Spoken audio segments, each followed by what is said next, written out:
Yesterday I taught you in just a very short period of time how to just about win every single time against those that are coming after you and what you need to do. But I'm going to go in more depth and detail today. Yesterday it was just about covering a lot of things just so that you know what it's really like out there and what you really need to do. A lot of people come to this with the idea, oh gosh, I can do one thing that's going to change my status, and that's it. And it's not true. You have to do quite a few things to right the wrongs you've already made all your life without knowing what you've been doing. And you have to do those steps, you right those wrongs, and then in the future, from that point on, your only job is to tell them no. Tell them no, tell them no, tell them no. Correct the errors that they make and educate them so they don't do it again. The rest of the time you can be fishing. That's what I say. Unfortunately, it's kind of a full-time job for a lot of people. But all the documents that are mentioned on this, I can get to you. And that's the purpose of writing your email and stuff down. You send me a little note that says, hey, I need this, I'm at this stage, and I'll help you through that stage, okay? That's what I'm here for. I don't want you to feel like you leave here and this is what you got and you're left on your own. You're not. Now, one thing I do want to mention is, when you take a document from anyone and you use it, it is your document. It no longer is mine or whoever else you got it from. It's yours.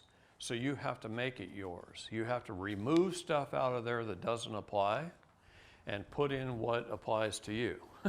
Okay? So make it yours. A lot of times, I've told this to people, I've sent them documents, they send it back to me and say, hey, can you look this over for me, make sure it's all right?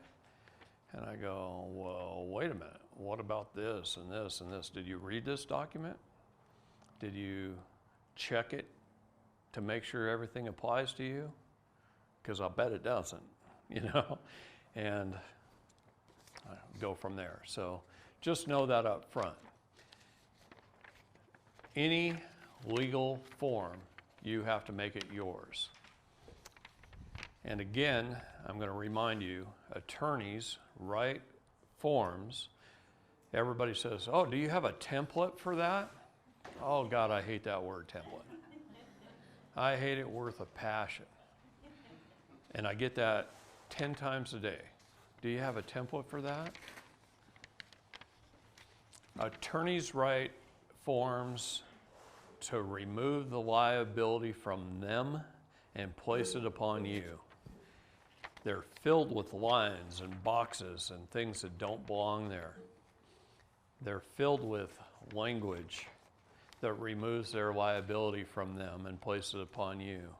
A lot of people think, oh, I can just go down to the county courthouse and they've got this form that I can fill out and get my case started. And no, they're screwing you when you do that and you don't even know it.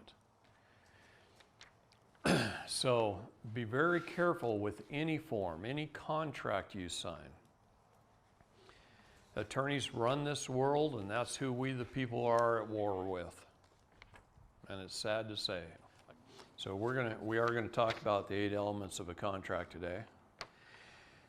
But when you go through this steps, I'm gonna go through it really quick because we didn't yesterday, we just kind of handed it out.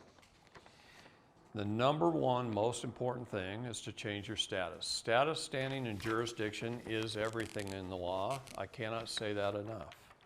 It's incredibly important. If you don't know who you are, don't expect to win. Expect to lose. That's kind of a harsh statement now that I think about it, but we walk in by general appearance, we just show up, we're asked to plead guilty or not guilty. Both are commercial terms. You never plead guilty and you never plead not guilty. You declare your innocence. Okay? Guilty and not guilty are commercial terms. You declare your innocence.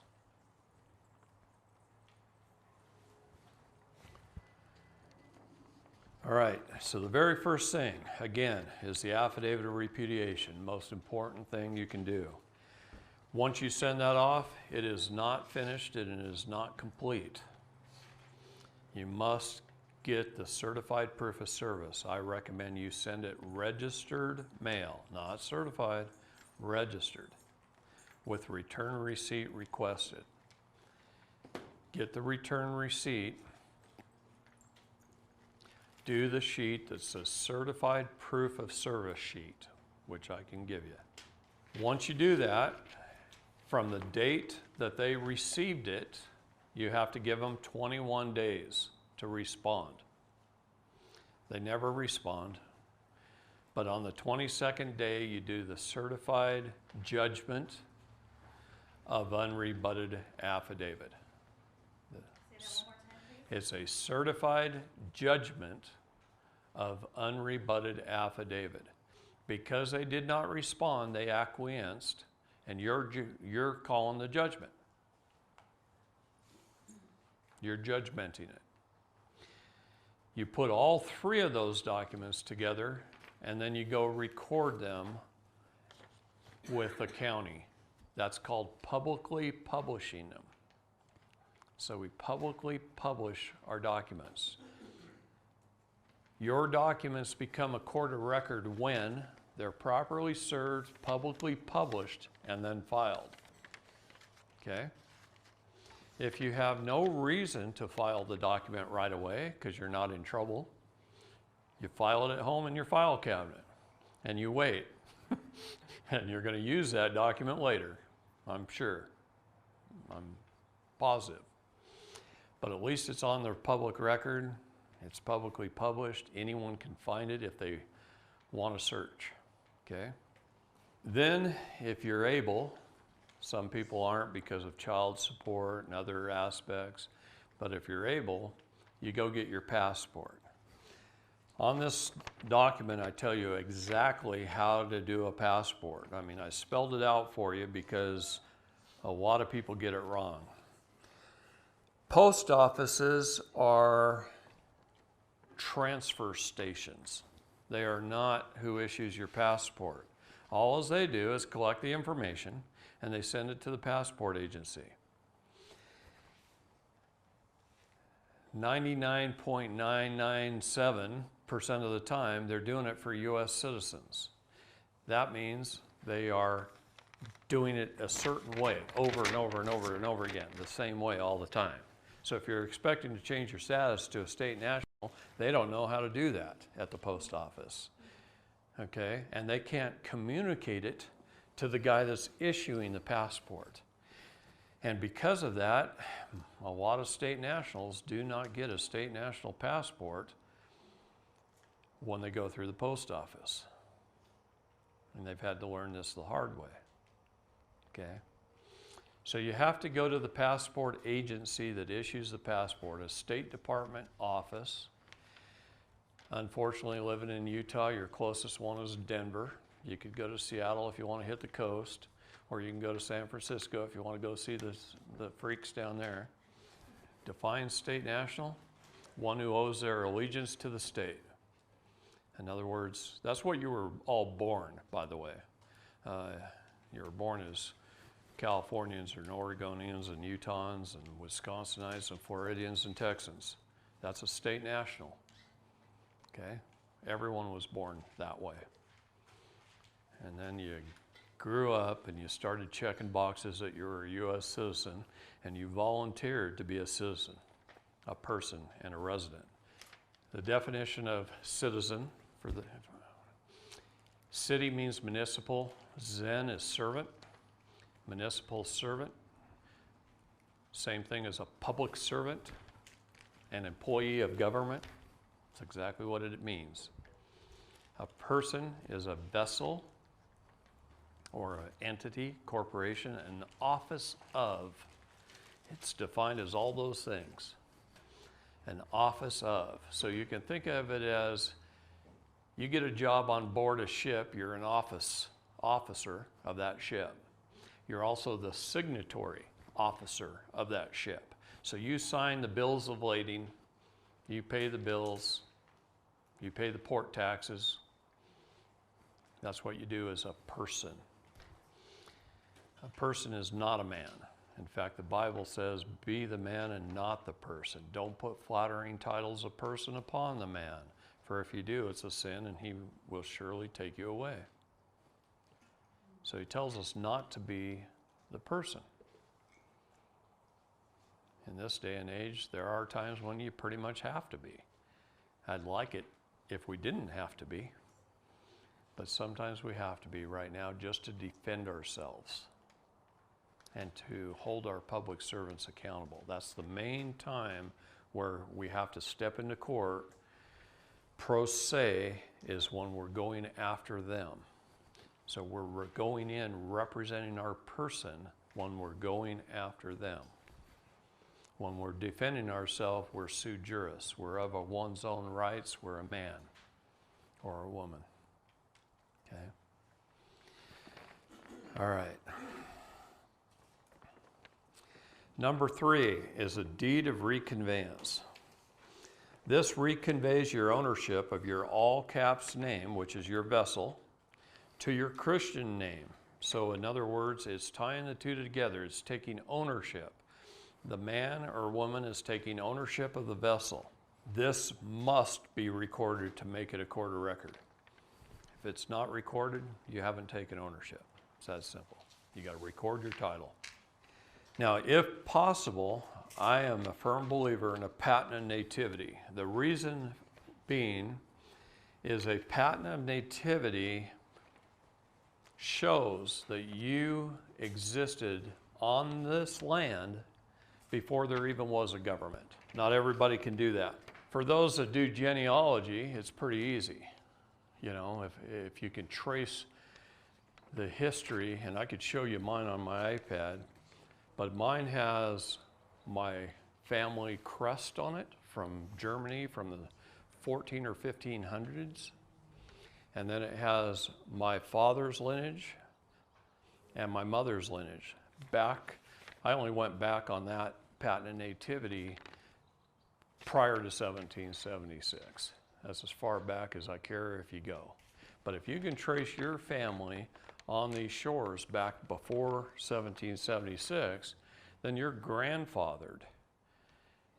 Okay? Your DNA was on these shores before government even existed. These documents, what they do is they show intent. Intent, I was going to go over that today anyway, might as well do it right now. Intent is very important in the law. If you don't have intent to commit a crime, you really didn't commit a crime. A court has to prove you had intent to commit it. Okay? So any of these documents, Anna von Reitz' 928 docs, those kind of things, those don't do anything for you as far as changing your status, but they prove your intent that you wanted to change your status. Does that make sense? Without an affidavit to the Secretary of State, as far as the United States law is concerned, you haven't changed your status. They define your status in Title 8, Section 1101 of the U.S. Code, and says, here it is. Here's the definitions. Here's all the different things you can be. And then we have the inalienable right of self-determination, which is our free agency to pick which one we want to be, and then notify them in writing under the penalty of perjury, which is an affidavit, and let them know who we want to be. Somebody at the Department of State takes those affidavits and they put it into the computer system. Usually takes them 30 to 60, sometimes 90 days. Who knows how long with COVID. But they put it into the system eventually, and they can pull it up. Police. Yeah, that's a terrible name. Yeah. See the sheep surrender. Okay. So, That could be on either your mother or father's line, the patent. you know, it probably could. It's good if you can do it on the paternal and the maternal side, both, all the way down. Okay, now, if you can't do a patent and nativity, you'll notice on the sheet that I put it if possible, and then a declaration, optional. If you can't do the patent and nativity, do a declaration. Declare who you are and that you belong here, okay? And record it. If you can do 2 to 3 documents, and I prefer 3, try and always achieve 3 things. One of them changes your status and the other 2 prove your intent. So if you've got multiple things that prove your intent, it's like having multiple witnesses. This was my intent to do this. Nobody forced me into it. Nobody coerced me into it. Number 6, if you are a property owner, and that doesn't just mean a house, could mean your car, household goods, anything. If you're a property owner, you need to have your superior title. So if you have your house, you need to put it back in the original land patent. Now, what does that mean? Put it back in the original land patent. It's kind of vague.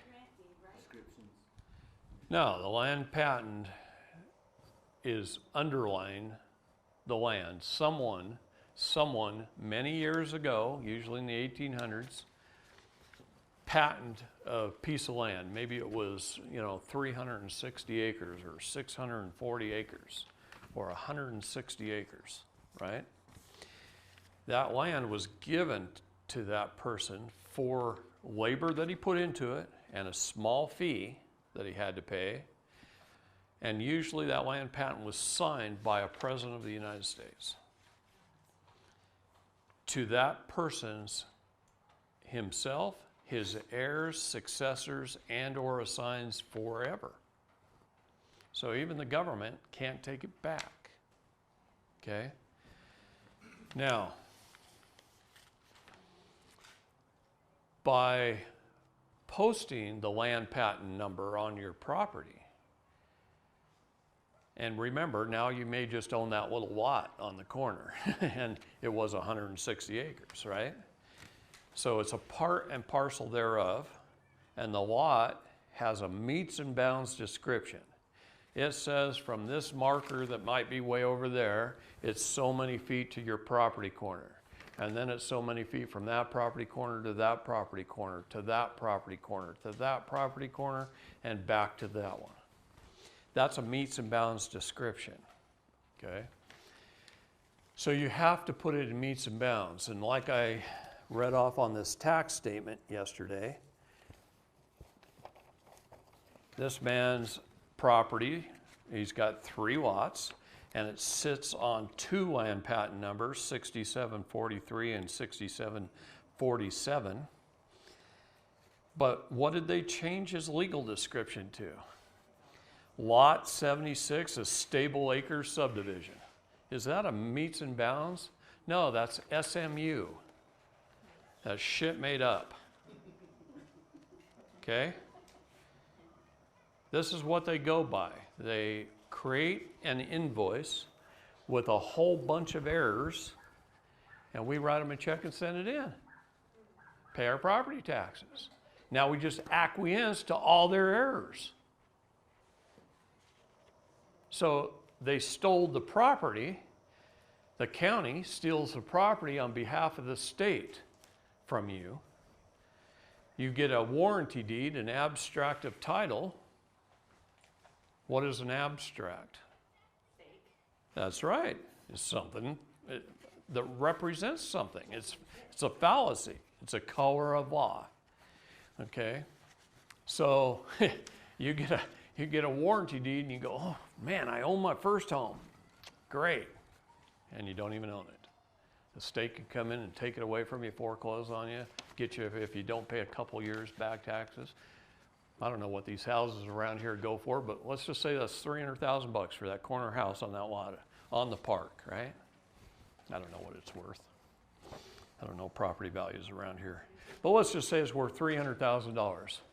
You get a property tax bill in the mail for $1,307.73, and you don't pay it for 3 years. You owe $3,000, roughly just under $4,000 total. And the county comes in and takes your $300,000 house for $4,000. Is that right? No. But they can do it because you didn't own it in the first place. You have, in the law, it states this, you have the right to make a profit and incur a loss. That's your privilege for buying that house. You might have put $50,000 cash down and owe $250,000, right? But you have the right to make a profit and incur a loss. I don't think that's fair. So let's do something about it. Is the land patent similar to allodial status? Yes, it would be considered allodial status. The king's land. You own it. Nobody else can. What do you call it, or what's that? Allodial. Ron Gibson wrote a book about called Land Patents. Ron's a good friend of mine. I've known him since 2009 or 10. He and I put our properties in land patent about the same period of time, back about 2009 or 10. Anyway, he went on to study the process and ended up writing a book about it, and ended up being a professor at the University of Southern Oregon down in Medford, teaching land patents, mainly to the miners. Miners, and those guys want to know all about land patents because they want the mineral rights, right? Anyway, in the first 100 pages of his book is nothing but law, one paragraph after another, of how that once you have it in a land patent, they can't take your property from you. There's 100 pages, case law, just in the front of his book. On page 114, he teaches you how to put your property in land patent. I'm sorry, who was the author? Ron Gibson. If you want the book, it's $45, and I can get you either his email or a lot of people PayPal me, and I send it down and get the book to you. But Does that put our mortgages or our homes in danger that we have in now? Because if somebody went back and found the original grantees, found the patent, they could take our property, right? you know, they can. They can, if they had right at some point in time. Let's just say it was an owner who owned your house 30 years ago. Oh, jeez. And now all of a sudden, he says, I'm 65 years old. I need a place to live the rest of my life. He had a security interest at one time. He could go accept the last grant deed and the patent, kick your house out. So my understanding of the current system, if we own real estate and we want our children to benefit from it, they have to pay state taxes on that if we bequeath it to them. That's without the land patent option. That's real estate law. Well, sure, but they don't own it either. The state owns it. Yeah, you're not giving them anything except the opportunity to make a profit or incur loss. In other words, they'd have to sell it in a high market to actually for you to give them anything. Otherwise, you cost them something if they lose it, or, you know, anyway. If they've got to put in a road or a highway, that was basically written in the law way back when there was land patents.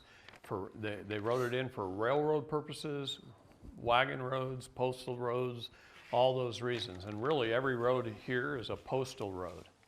People don't know that. Oh, eminent domain, the difference is they've got to pay you market value for it. If you have the land patent, they got to pay you market value. Okay, so They can't condemn your property.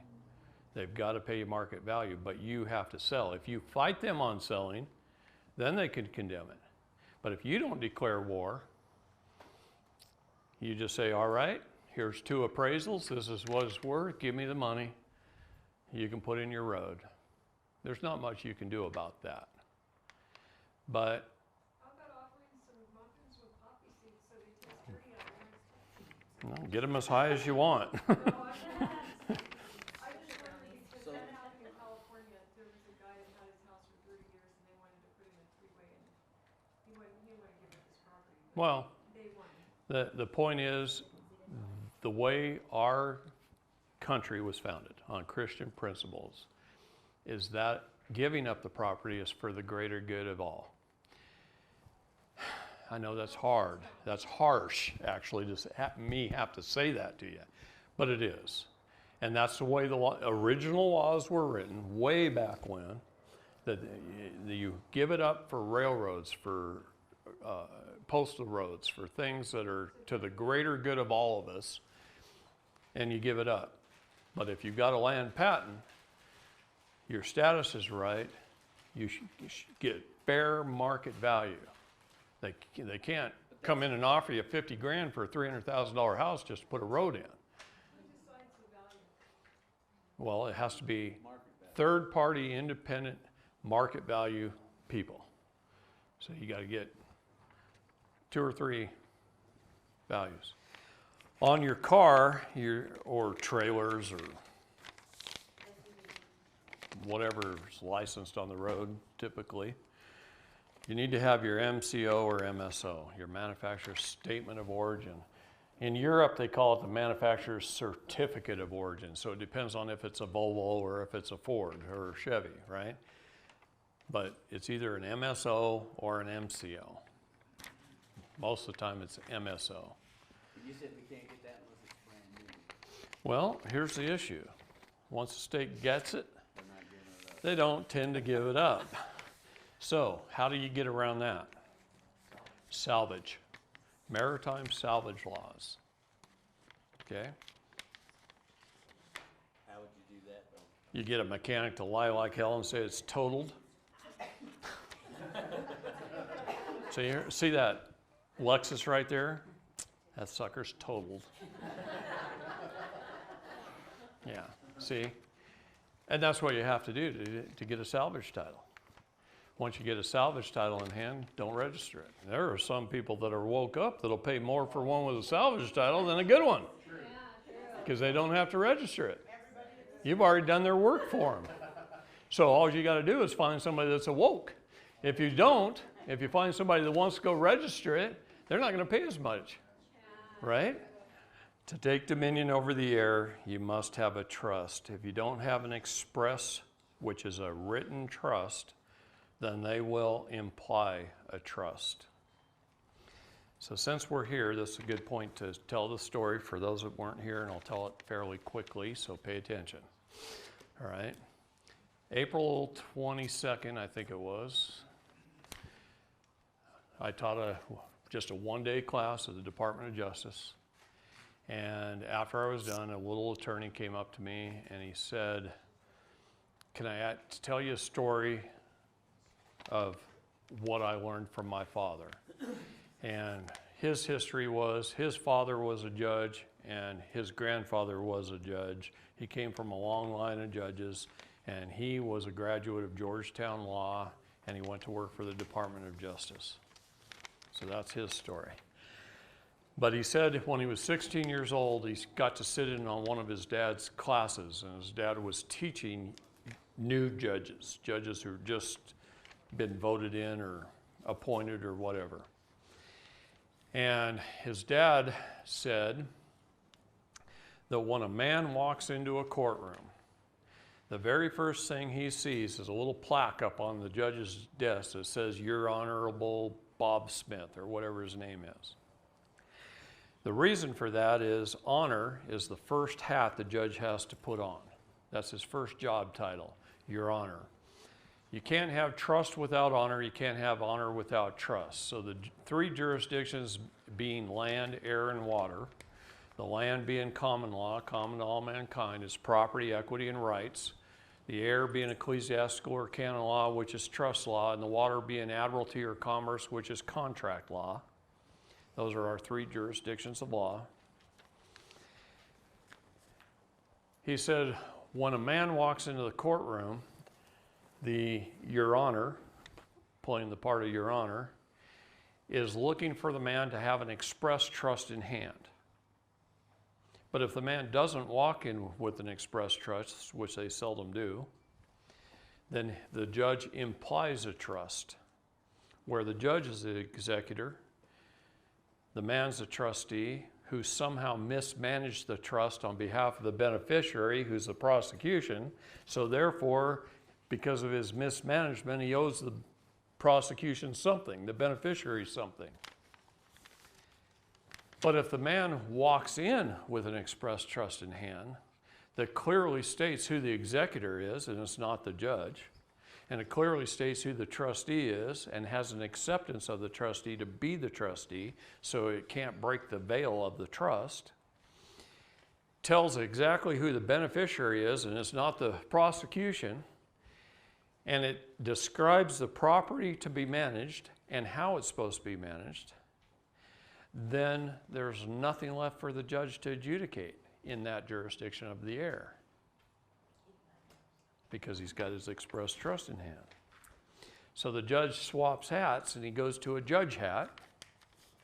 Now he's looking for one or two things. Is there a victim? Then there's a crime. It's criminal. It goes to trial. If there's not, it's civil. And we know in this country that just about all crimes are civil. It goes civil, which means he's looking for the man to walk in with his superior titles in hand. Now think about that. That's not just, if it's a car case, it's your MSO. If it's your house case, it's a patent or a grant deed, right? But what if it's about your kids? You got your birth certificate and your claim of right and your claim the vessel as your property. It's your superior titles. It's your superior title. Did you bring your birth certificate in? I mean, you might need it to pay the debt. See? So it's your superior titles in hand. If you did walk in with them, then he can't apply an abstract of title. So therefore, there's nothing for him to adjudicate. And he takes that hat off and he puts on a Mr. Administrator hat. Now he's in the jurisdiction of the water. He's looking to see if you have your business affairs in order. Do you have your copyrights and your trademarks? Do you have your contracts? Are your contracts in order? If you've taken dominion over that and your business affairs are in order, there's nothing for him to adjudicate. So he takes that hat off and he throws his hammer down and he leaves the room. Case closed. But if we walk in taking dominion, leaving them nothing to adjudicate, we win every time. So that's the key to winning a court case. It's taking dominion over all three jurisdictions. Land is common law, common to all mankind. It's property, equity, and rights. It's things given to us by God. Everything we have was either grown or it was mined. Everything came from God. We didn't make anything. We might have formed it into something, but everything was given by him. So he is always the executor in my trust. Okay, the trust has to contain certain elements. Has to have an executor. It has to have a trustee. The trustee is called a fiduciary. A fiduciary is the highest form of law. When you have a fiduciary responsibility over another, a judge can't get in between those. Okay? A fiduciary. Fiduciary. Is that the trustee or Hey, I speak to farm animals. I don't pronounce things right all the time. is the fiduciary the trustee or the executive? The trustee is a fiduciary. Yeah. Okay. You must have a written acceptance by the trustee to be the trustee. Now, this is what most people leave out of their trusts, and this is why good attorneys break a trust veil. They break the veil and hold you personally responsible. Can you say that again? A written acceptance by the trustee? To be the trustee. You can't just take it upon yourself. You have to accept it. It's not really a letter. It's actually more like an affidavit. Yeah. And it's an acceptance of the trustee. I have a copy of it. We can email it to you. Which is, If someone else appoints you as trustee, you still have to accept the trustee. I mean, I have the Straight Familia God Trust, Straight Family God Trust. Okay? God is the executor. It's ran by righteous principles. I have a property list that's attached to that covers any property you could possibly ever own now or in the future. Okay? And then I have an acceptance that I'm the trustee, and then my heirs, successors, and or assigns forever would be my kids, my grandkids, on down forever. Beneficiary. They're the beneficiaries. So now as you buy more property, you have to now do some kind of act. No, my property list covers it all. Anything I ever would do in the future. The trust must show the property, assets, and income of the trust must be clearly stated. Describe how the trust should be managed. The trusts are signed in the center of the document. Trust should be recorded and anchored to the land if possible. So make them a court of record, anchor them to the land. Trusts are private. Even though you're making it public, what you're doing is notifying them that there is a trust. Now, you do not have to file the trust itself. You can actually write up a separate document, which is the notice of existence of trust, and record it. You can do that, or you can just record your trust. There's nothing in your trust to hide. Go ahead and just record it. If there's something you don't want known, maybe you don't want your kids' names known, then don't record it. It's up to you. You can record a notice of an existence of a trust. In 1791 was written the Second Amendment to the Constitution of the United States. That is my gun permit. That is my concealed weapons permit. Okay? I don't need a concealed weapons permit. I don't need a gun permit. Don't need to tell them what I can own and what I can't own. I don't care if it's a bump stock or a magazine that holds 50 rounds or 100, okay? Instead of 10. Like in California, you can only have 10 rounds. I don't even own anything that holds 10 rounds, okay?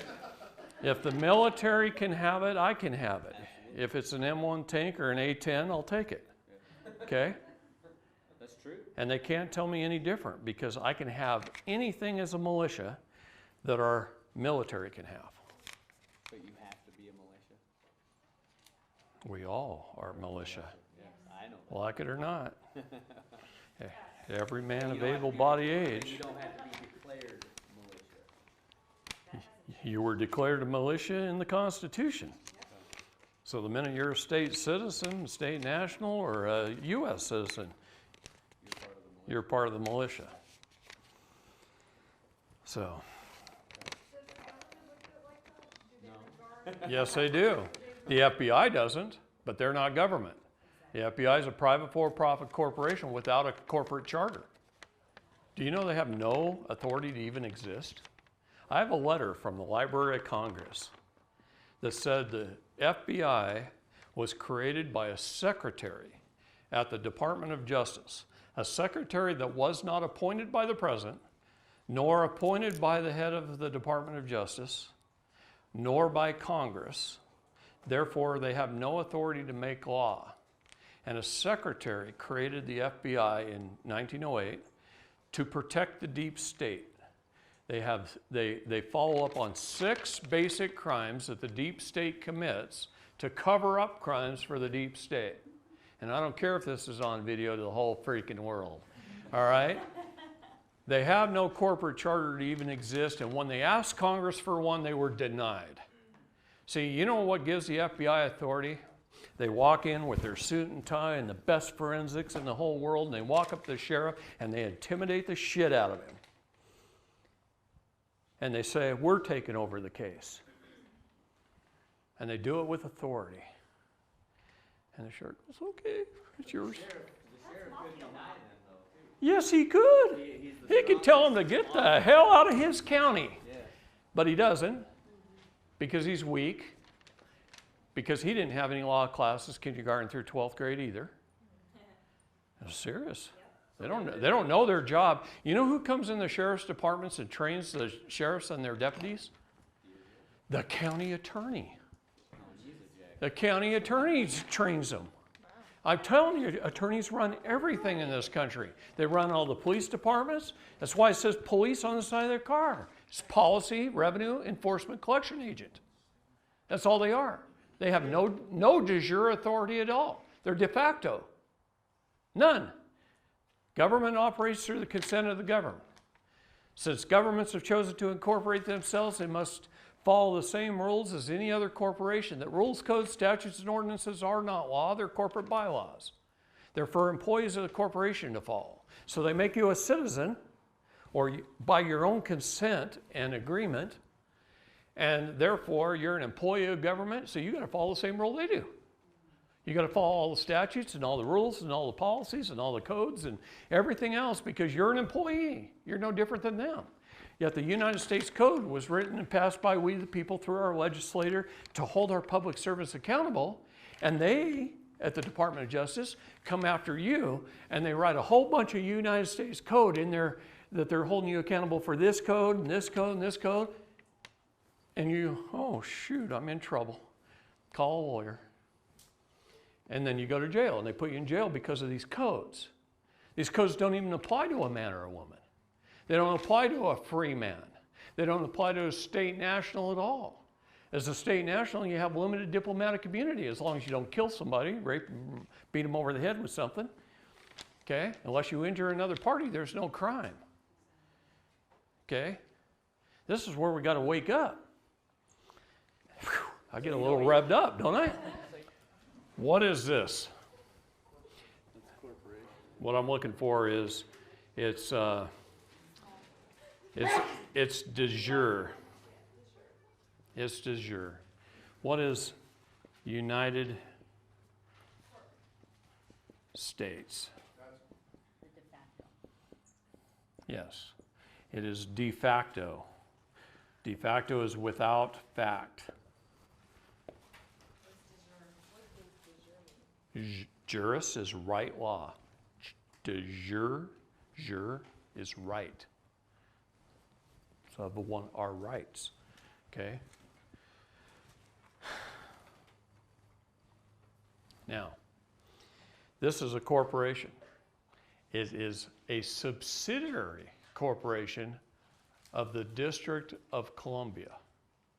The District of Columbia is a subsidiary corporation of the Crown Inc. Okay? The Crown Inc.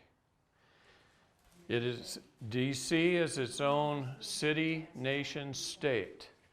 Manhattan Island is its own city, nation, state. Westminster is its own city, nation, state. And the Vatican is its own city, nation, state. These are called the four pillars. All right. So Manhattan is part of that four pillars, right? Manhattan is not. Manhattan is owned by the United Nations, which is owned by the Crown. And it actually goes through a chain. The Council of Foreign Relations, the International Monetary Fund, the World Bank, the United Nations, the Crown. Ultimately, all of those are owned by the PINDAR. It's on the dollar. It's the all-seeing eye. There's 13 blocks here. This is the Council of 13. There's 300 blocks here. It's the Council of 300. If I drew a dashed line right here and I drew a line down from there representing corporations going from the bottom to the top, as people rise to a position of power and authority, they get corrupted. They start committing the 7 deadly sins. They are now controlled by the Council of 300. Council of 300 is controlled by the Council of 13, which is controlled by the PINDAR. The PINDAR used to be the Queen of England, the Queen of Holland, and the Vatican. Pope Benedict removed the Vatican from the PINDAR. It's the Queen of England, the Queen of Holland, and TVM. Now, he is not the rightful person to belong in that position.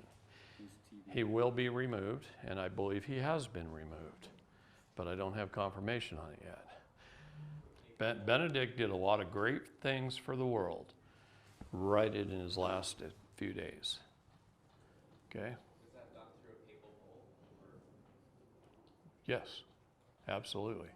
In fact, he literally dissolved all corporations in the world, is what he did. Yes, because when you look at corporations, this is an interesting thing.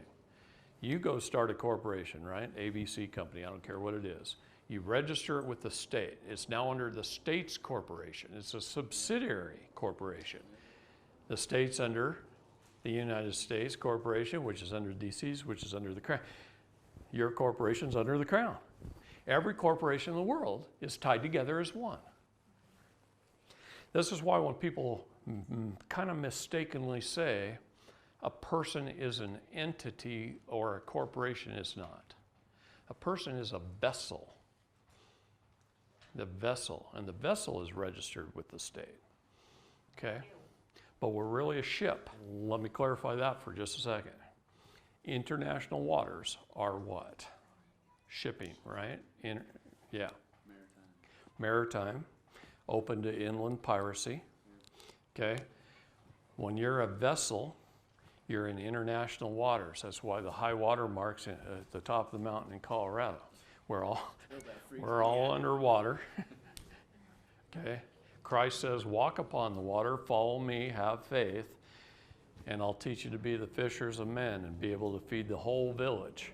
He's teaching us to take dominion over commerce when he says that.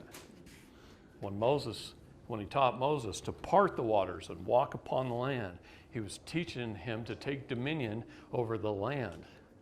The Bible is a wonderful thing, and once you start learning what I'm teaching you, you start reading it in a whole new light. Okay? Well, now it just makes me want to read the Bible. Instead of reading it to be church, I want to read it to find the facts. That's right. That's Because right. everything that I'm understanding now as I get deeper into the pedophilia and deeper into all the other stuff, it all reverts back to Scripture. It is full of trust indentures, where he tells someone, this is your land, the land of Canaan, it's yours. It's for the benefit of your heirs forever. Right? Well, that's a trust indenture. Okay?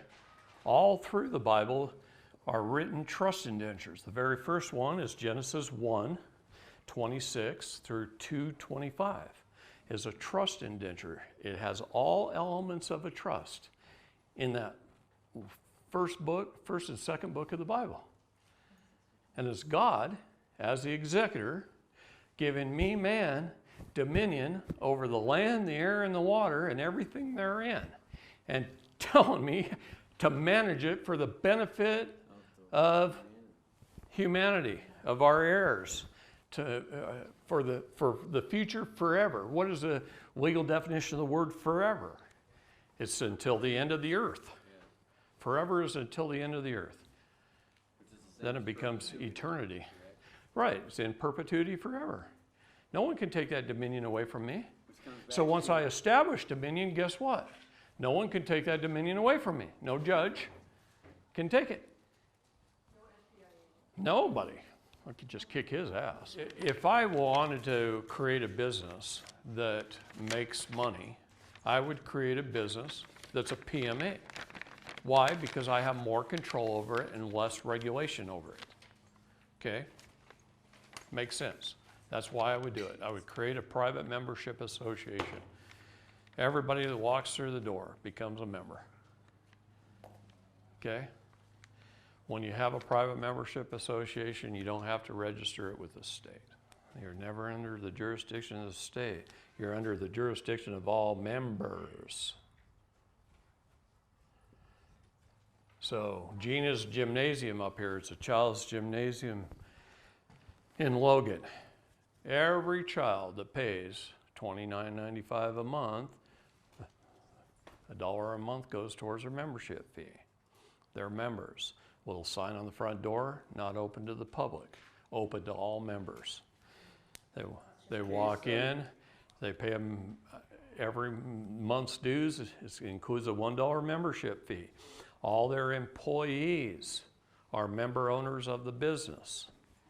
What I've said here is the United States of America is de jure. The United States is de facto. The state of Utah which is who the governor is in charge of, is a corporation with its corporate charter held at 44 Northwest Congress Avenue, Washington, D.C. It's not even in the Utah. So you have Utah. A state national would be a Utahn who runs his own de jure government of Utah. He's self-governed. The governor runs the state. As the way this nation's corporations were set up, they only have control over their agencies, not over you. But because you claim to be a citizen, you're part of their agencies. So she thinks she can mandate her employees. This is how she's getting away with it, or he's getting away with it. It's a woman in my state. Technically, she's only supposed to tell her agents what to do. So you have to stand up and say, wait a minute, I'm not acting as an agent. I'm acting as a we the people. You can only tell your agencies what to do. You can't force me to do it. This is why they're running this test right now. They're looking to see how many people are going to comply. They put cameras everywhere for this event. Do you know that? Yeah. All your street lights have cameras. Everywhere's cameras. They're also training their cameras for facial recognition of your eyes. So retinal scan. Yes. It's blocking this part of your face on purpose so the computer learns how to recognize just your eyes. The NLA wrote a very good, comprehensive constitutional sheriff's handbook. You can go to their website. You can buy it. You can donate money to them, and as the money comes in, they send out hundreds of copies. So they'll send them out for you if you just donate to them and pay for them. They'll send them out. They're trying to get them to every police force, every sheriff. They started with the county sheriffs. Every county sheriff in this country now has one. Now they're working on police forces. They're trying to get them in the hands of every deputy. They want the deputies to have them. You know why they want the deputies to have them? They want them to take them home at night, set them on their coffee table, and then pick them up occasionally and read them. And that way the deputies decide, am I being ordered to do something that I'm not supposed to be doing? Well, understand this, okay, right now. None of these cities' police forces take an oath to the Constitution. That's what I tell None of them do. And they're at the behest of the mayor. The only ones that take an oath are the counties. The county sheriffs, the county deputies. None of the city police forces take an oath. So that's when you request it, the sheriff. If they violate. That's right. That's right. If a city police pulls you over, starts giving you a hard time, you say, hold on a minute, I'm calling the sheriff. And you call your county sheriff and you say, hey, as a member of your county, I am having a problem right now with a city deputy. Can you come help? And you gotta recognize that cop's not gonna let you get on that phone. No, he's He's gonna, gonna try to stop you. yeah. He's gonna try to assert every bit of power and make you inferior. Will they possibly try to touch your phone? Look, Well, they'll tell you to put your phone down. here's the thing. We're supposed to know who we are. We're supposed to be at peace until we're backed into a corner. We don't let anyone override us. We are the boss. They can override us. Now, I'm not saying go out and declare war on them, because that's a wrong thing to do. They will kill you. Guarantee it. Okay? But be at peace. Fly the peace flag. The dash of my pickup has a peace flag right in the passenger's corner. Because nowadays the police are walking up to that side of the car most of the time. Okay? Do they even understand what that is? Because I have no idea what that I don't care if they understand it or not. Most of them are ex-military officers. Most police officers, Yes. the police departments want to hire a low IQ ex-Army officers. Why? Because the Army officers at the lower ranks follow orders to the T. So, they're already programmed. They do not want high IQ officers. In fact, I know guys who have gone to the academy who are pretty smart and intelligent and were smart enough, if they wanted to be a cop, to miss questions on purpose so that they could get their badge. Now that sounds terrible, but that's what they want. They want lower IQ order followers. Ones that when they give an order to follow a policy, when the county attorney walks in or the city attorney walks in and trains the officers in the police department how to collect revenue, that's all they're training. Statute is about revenue. How to collect revenue. They want them to follow those orders. They don't want them to think for themselves. And that's pretty darn sad. Makes me mad. Okay? Because there's a lot of good guys who are cops. But I've seen my share of bad ones too. I absolutely want to create a legal business. I want to create a legal business for one purpose only.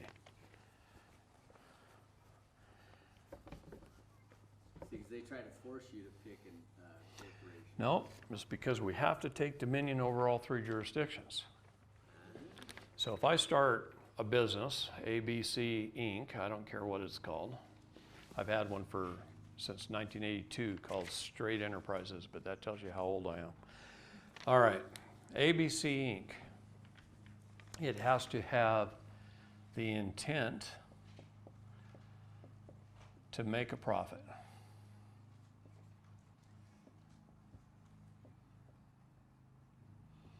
It has to be registered with the state.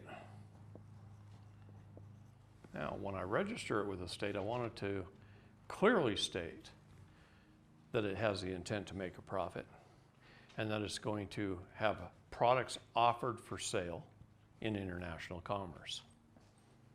International. Just put it in the notes section at the bottom. Yes, this is a key. Okay, international commerce.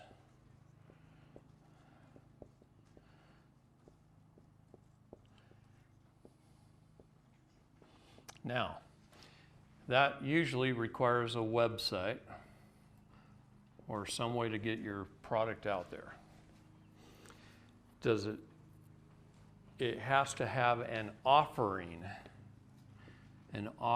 So a product offered for sale, a product. A product or a service or just a product? Well, for the purpose of this, I'm going to tell you a product, not a service. And I'll tell you why. Now, you see this bag right here? It says Costco Wholesale on it. That's a trademark name. Costco Wholesale is a trademark name. They placed it on a product offered for sale in international commerce with the intent to make a profit. Very key. So again, think Michael Jordan and Nike for just a minute. I like to use that because I'm pretty proud of the guy. If you can get $1 billion over a 5-year period, $200 million a year for the use of your name, give it to him. Sign the contract. That's a pretty good gig if you can get it. So, if I took my children's names and my grandchildren's names and my name, and what I mean by that is the all caps name, the vessel, and I trademark them all, doing a bulk trademark under ABC Inc. with the United States Patent and Trademark Office on their T's Plus form. Telling you how to do this right now. So go to their website, it's an online form, so you sit there on your T's Plus form, and you put your all caps names of you and your kids, register them as trademarks under your corporation. Now, let's just say I take my kid and I'll just throw one of my daughter's names up here. And I take my kid, her full name's trademarked, and I put her name, well, first of all, I sign a contract with ABC Inc. and her, with her signatory officer,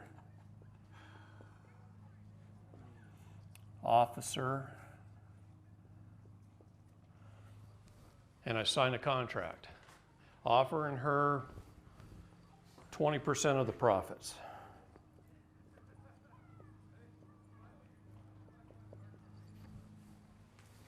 And then I print her name on some bags or some t-shirts or some pens or whatever.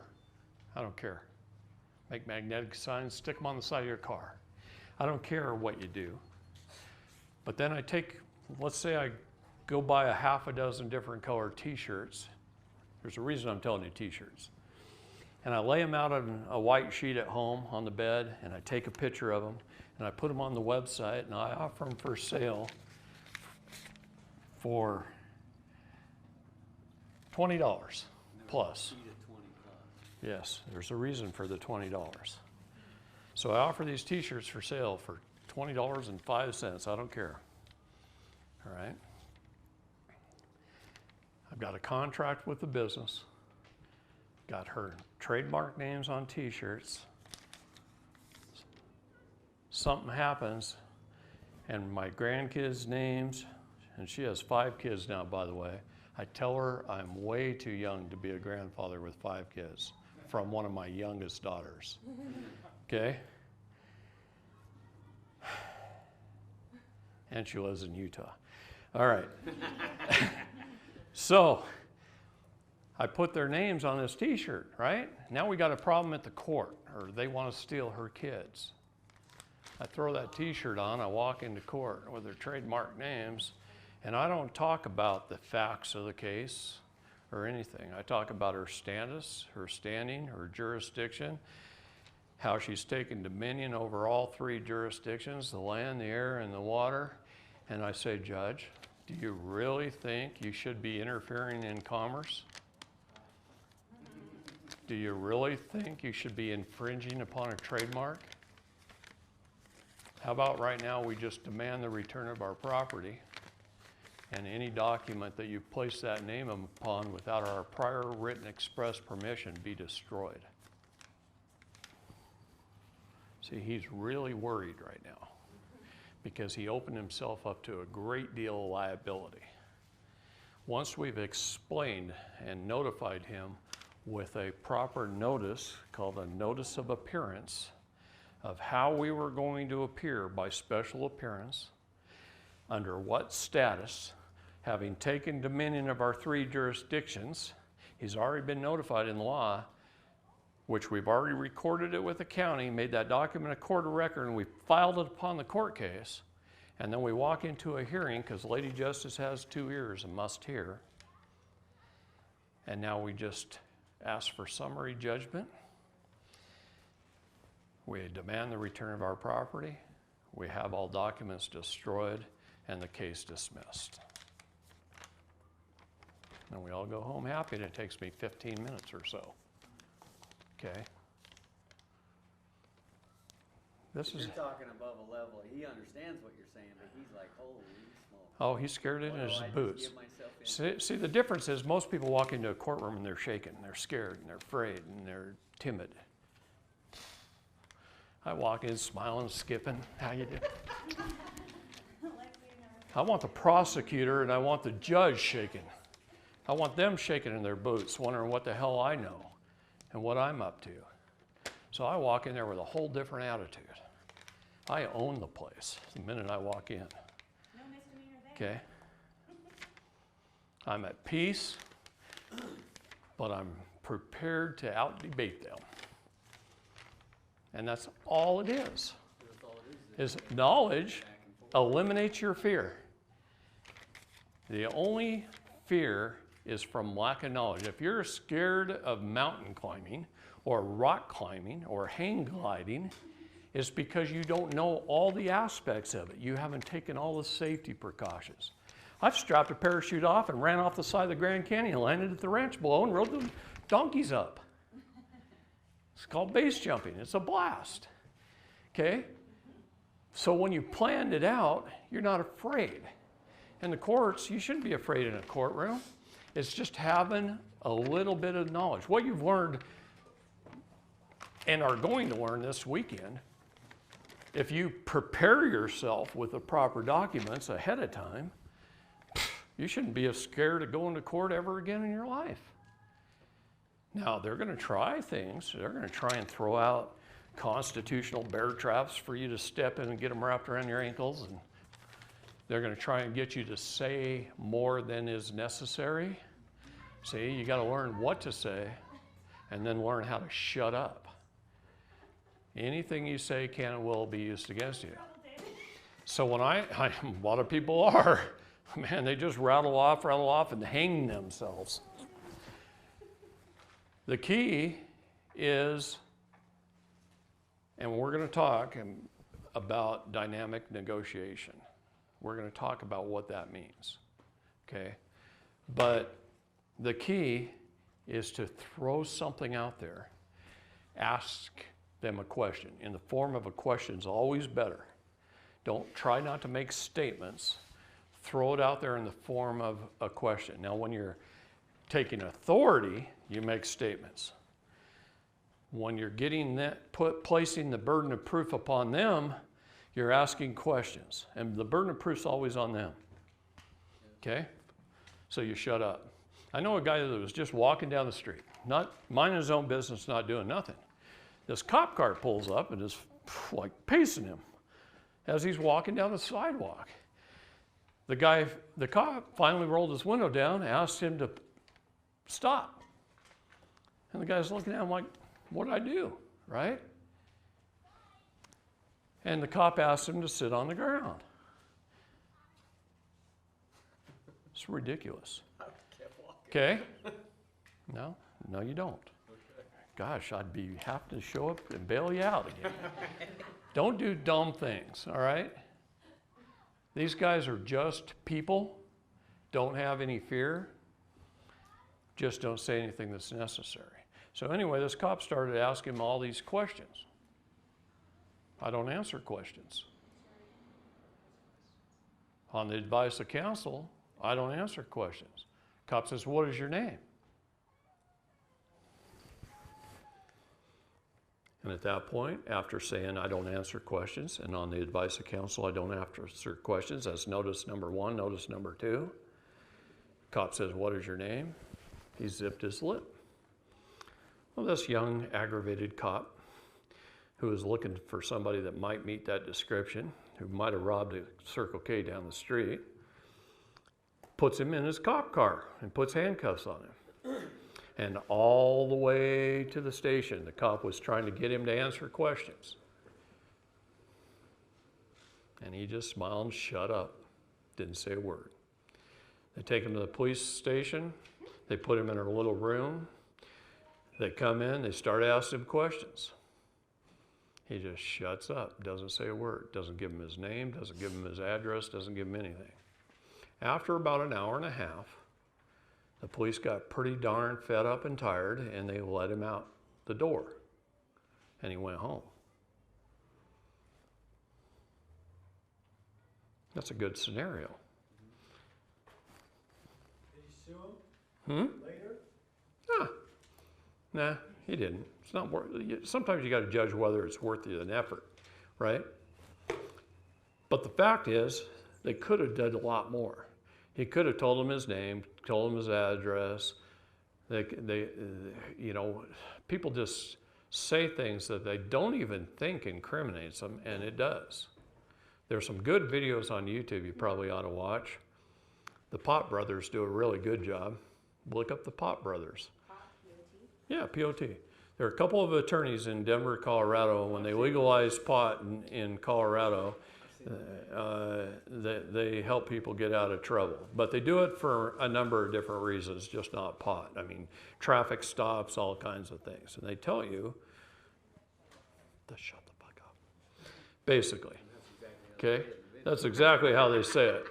But when you pull up one of their videos, over on the side, they usually have related videos. And I've seen some very good related videos that they didn't even do that are there. And they're usually from attorneys telling people how they incriminate themselves. So the number one thing we do to get in trouble is run our mouths. One of the problems you have in Utah, and I'm going to tell you this, I, over the last 20 years, have helped a lot of cases in this state. Too high of a percentage. When there's 50 states that I work in, and I look at the number of cases I've had in Utah, I just, start to wonder why, right? Well, the problem is this, is you got probably the world's biggest good old boy network right here. And they all go to church with each other on Sunday.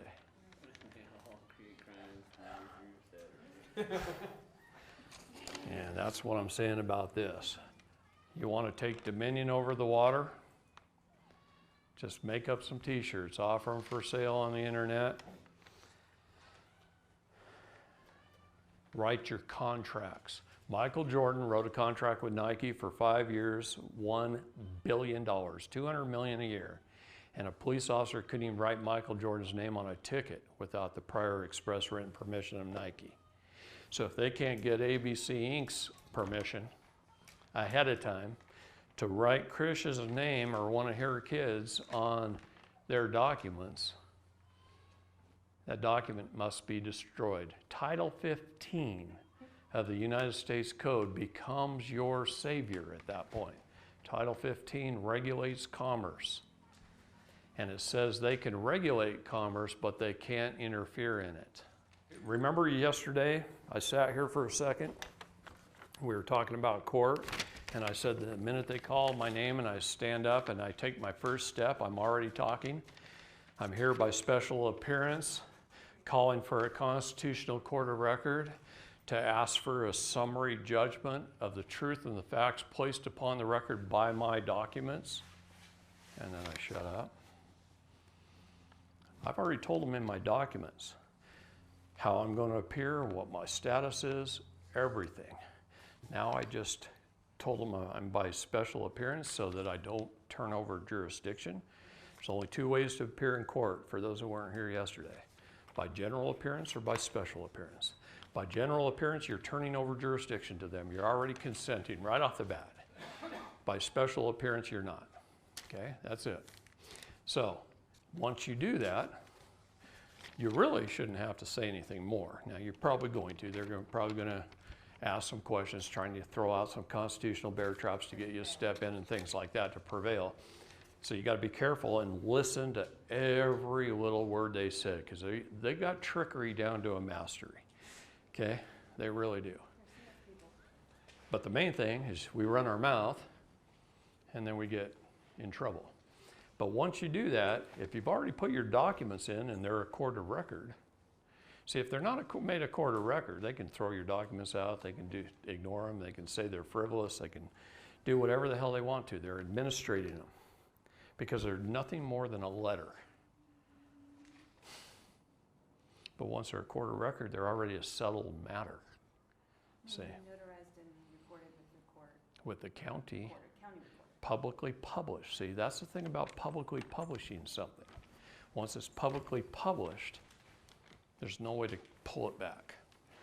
If you look on this document, steps to take, number 11, you must claim your minor estate.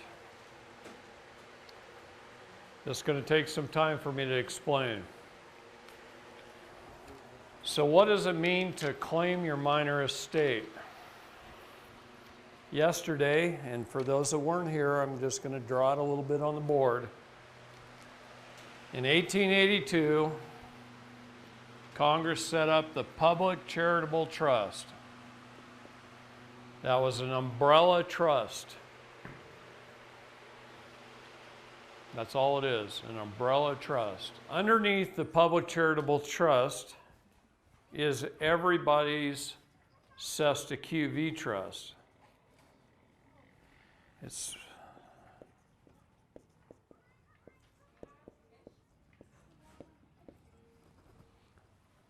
how it's spelled, Cesta QV. Okay, it's an individual trust, so our last census, I think there was 337 million people in the United States that all had a Cesta QV trust under the public charitable trust. So again, how this nation works, how it's funded off our system of slavery is this. We're born and a balance sheet is created. There's a debit side and a credit side. I'm just going to write, here I'll just write 1 mil in here. We're bonded for $1 million. What does that mean? On the debit side, $1 million is borrowed from the International Monetary Fund, and it's thrown out into the banks to the public under the Public Charitable Trust based upon you being born, based upon your birth registration. Your birth certificate is a bond. It's on bond paper. It's got a bank name. It's got a CUSIP number. CUSIP number is a number, it's an investment control number regulated by the Securities and Exchange Commission. At one of the 12 Federal Reserve banks, you have a bank account. Mine starts with a C, which means it's in Cleveland. Okay? I know what my bank routing number is, and I know what my bank account number is, which is my CUSIP number. So I know the routing number of that Federal Reserve Bank. Is it CUSIP? C-U-S-I-P. Okay? So $1 million loan from the IMF is sent out into the public, and $1 million on the other side of the balance sheet of United States Treasury bonds are issued. So you become the full faith and credit of the United States government. Part of it anyway. One of 337 million others. Okay? And you become the creditor on one side and the debtor on the other. Do you know that's determined by your status?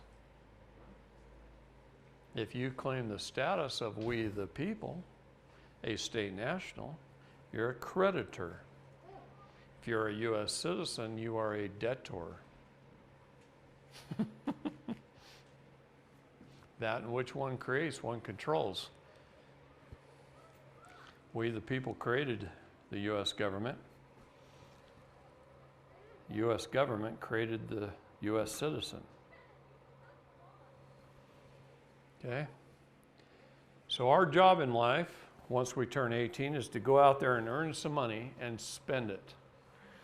So we buy a house, $200,000, we buy a car, or 2 or 3, we buy some utilities and some medical bills and some food and all kinds of crap, and that goes on the debit side. Because these notes in our pockets, in our wallets, are legal tender. This debt is kept track of by the bean counters of the Department of Fiscal Services via your W-4s, your tax returns, your 1040s, your credit card statements, your bank statements. Everything you spend is kept track of. Okay? And it goes on the debit side. Now, in the meantime, this initial investment of this $1 million is bundled, invested, hypothecated, sold on the New York Stock Exchange, sold to companies all over the world. This gentleman just put his CUSIP number off his birth certificate into GMEI Utility a few minutes ago, right before we started, and saw a whole bunch of companies that are buying and selling him under his unique account number. 10,000 companies? Okay. Buying and selling him right now. All this debt is kept track of. This investment keeps growing. Let's just say it grows to 100 million, and you die. It goes through probate. This is the death line. And they take the money out of this account, and let's just say they take 10 million out, and it's now 90 million. And they pay off this, and now the balance is zero. And they pay the loan back to the IMF, all the legal tender, they pay back. All your debts now get discharged finally. And they pay it all back. And now the balance is zero. This still has 90 million in it now. What do they do with it? They just roll it over. United States Treasury bonds, full faith and credit of the government. The balance remains the same for perpetuity, forever.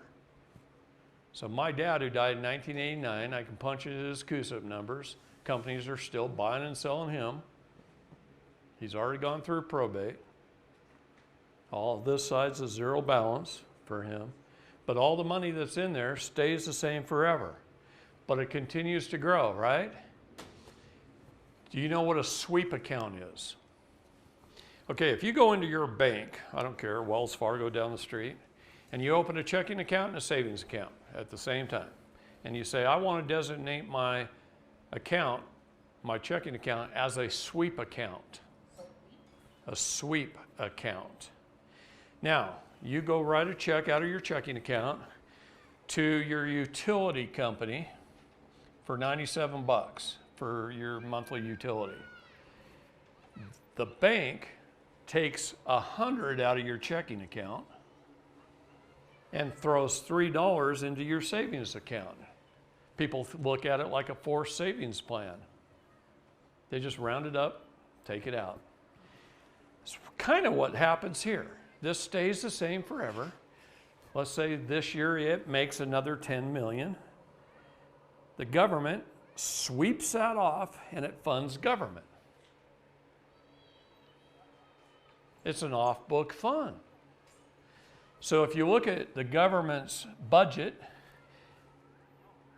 about that much of their budget, that little slice of pie, comes from all the income taxes and taxes paid and all the tariffs on goods and services. All the rest of this comes out of People's Cesta QV Trust. Everyone who's died since 1933 is currently funding government today. Now here's part of the problem right here. I'm going to break this down a little bit farther, one more step. And part of it, a big part of it, is collected out of your CUSIP while you're still alive. How do they do that? Borrowing against it? They bring you up on charges. What is a court? A court is a bank. A court is a post office.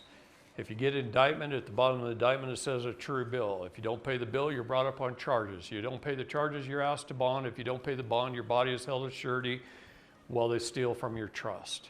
Your court case number is a CUSIP number, and it attaches to your main CUSIP number of your birth certificate, and it's a way to get paid from your account.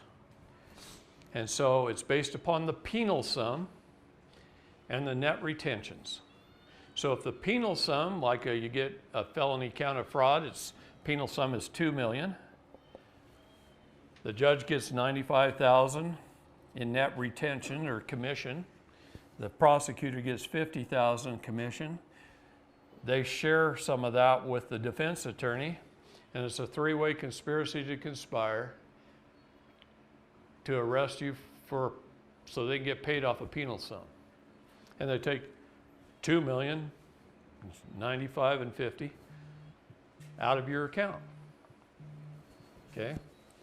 Now another way is they take your kids. Yesterday I said every kid is worth $3.3 million. They take your kids, they take $1.5 million out of the mother's Sesta QV trust, they take $1.5 million out of the father's Sesta QV trust. Right off the top. This Sesta QV trust is our minor estate. It was put into place when we were a minor. A baby comes out of the water, is tugged through the birth canal, is docked at the dock by the dock tender, the doctor, where a bill of lading is received. It's sent with the tug out to sea, presumed dead, lost at sea, until it returns to claim its minor estate. After the soul print has been taken, they take the soul plate, the prints, footprints of the baby, that's taking its soul, so it's dead and lost at sea. They take the placenta and they take the soul plate, thereby taking the baby's soul. It's kind of a sick way to think of it, but that's how the original Sesta QV Act of 1666 in England was developed. The Sesta QV Act in England was written in 1666. Coincidence? Doubt it. We adopted it in 1933, almost 300 years later. This is our minor estate. We must lay claim to it. Now the problem is most of the time we go to court, we're going to these lower courts that don't mean diddly squat, that really don't have really any authority to rule over us, except they say they do and we consent. Okay? And we go into them and they can't really do anything about this anyway. So what we're doing is we're just putting them on notice that we claim our minor estate. We take ownership of our birth certificates. We do that through the deeds of reconveyances. There's other ways to do it too. You can take your birth certificate, write a declaration claiming the ownership and filing that on the land. Good thing to do. Notify them. So every time we write a court document, when we write our notice of appearance, which should be the very first document that goes into any court case, telling them how we're going to appear, what our status is, how we've taken dominion, we're just showing up to settle the matter. In that document, we should always put in a claim to the minor estate. Now, they can't do anything about it, but it's putting them on notice that we're claiming it. Okay?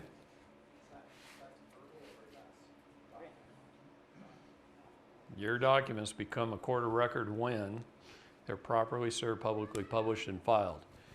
Always do everything in writing.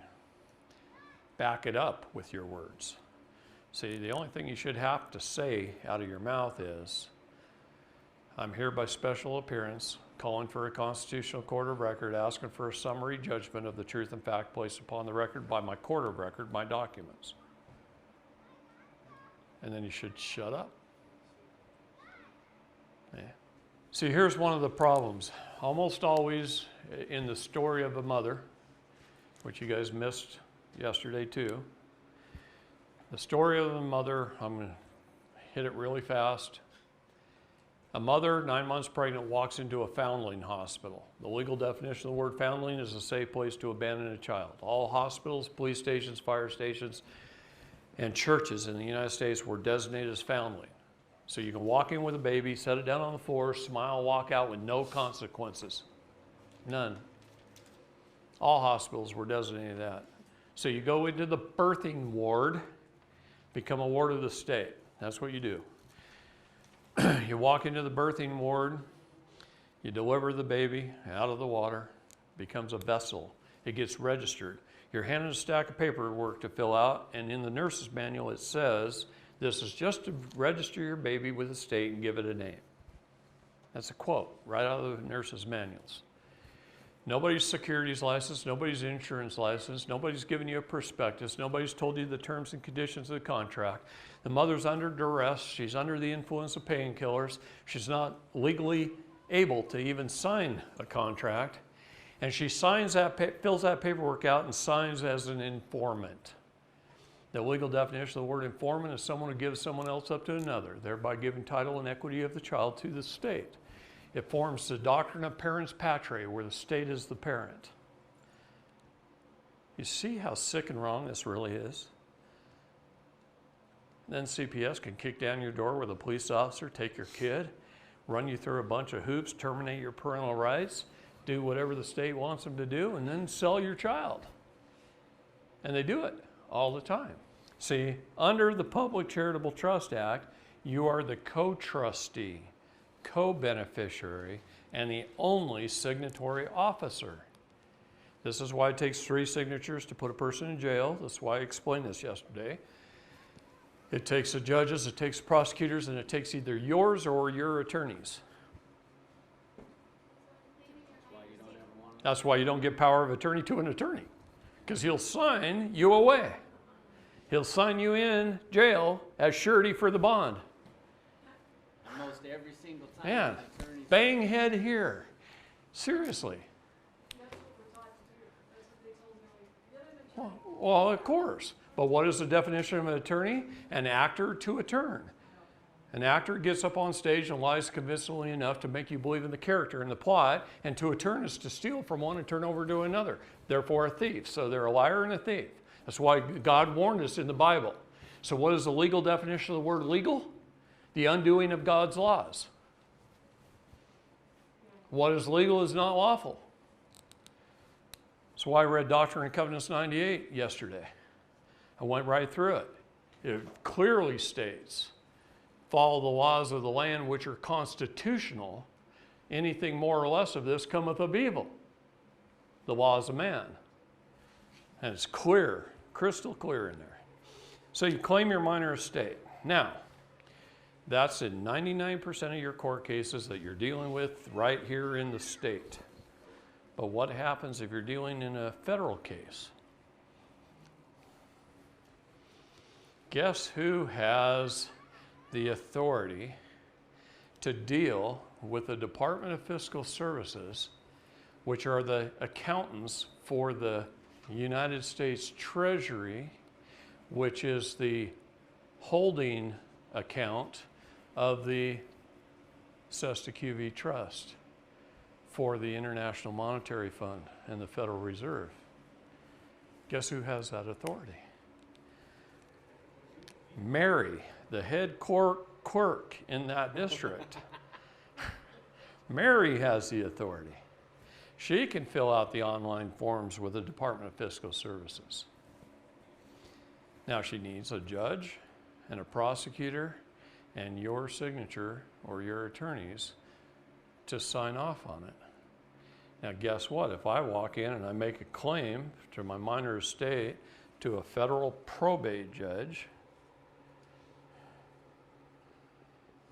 or a bankruptcy judge, federal bankruptcy judge, he can order Mary with my signature to claim the minor estate. They can file with her? Did you say file? There's forms they can fill out with the Department of Fiscal Services online to put in a claim to my minor estate. I have the account number, I have the bank, I have the routing number, I have all the information to give to her. Now you go in there and claim it, are they gonna try to stop you? Do they not want you to have access to it? They can't stop you. We're the co-trustee, co-beneficiary, and the only signatory officer. This is just an administrative process. Administrative paper pushing. What's the purpose? Well, prior to 1999, November of 1999, the United States declared bankruptcy. Prior to that, I'd claimed my minor estate, and I had a black credit card in my pocket I could buy a Learjet on. Okay? You did that. No, I didn't buy a Learjet. You got the black credit card. Yeah, I had a black credit card on my account, Linked to your minor. linked to my estate at the Federal Reserve, the bank in Cleveland, with my account number, the Federal Reserve Bank in Cleveland. Now, in November of 99, the United States declared bankruptcy, and they attached all the Cestui Que Vie Trust to the federal debt, the 25 trillion or whatever is in debt, right? So now, I know a few people who have claimed their minor estate since then, and it's really funny that when that paperwork, the day that paperwork goes in, the debt clock goes click and drops 150,000 or so. Their portion of the federal debt got paid off when they claimed their minor estate. Wow. Ew. So it claims. So we could go wipe out a whole 25 trillion off. It only takes about 150,000 out of our, 100 million that you might have in there. And you're entitled to half of that money. You're the co-trustee, the co-beneficiary, the only signatory officer. If there's 100 million in there, 50 million of it's yours. Now, they have been very, very good money managers. I don't recommend taking it out. I recommend just asking for access and having a checking account on it with a credit card. Now you want to go buy a house? Go down to Wells Fargo and say, hey, I like that house over there. It's worth 300,000. Just put it on this.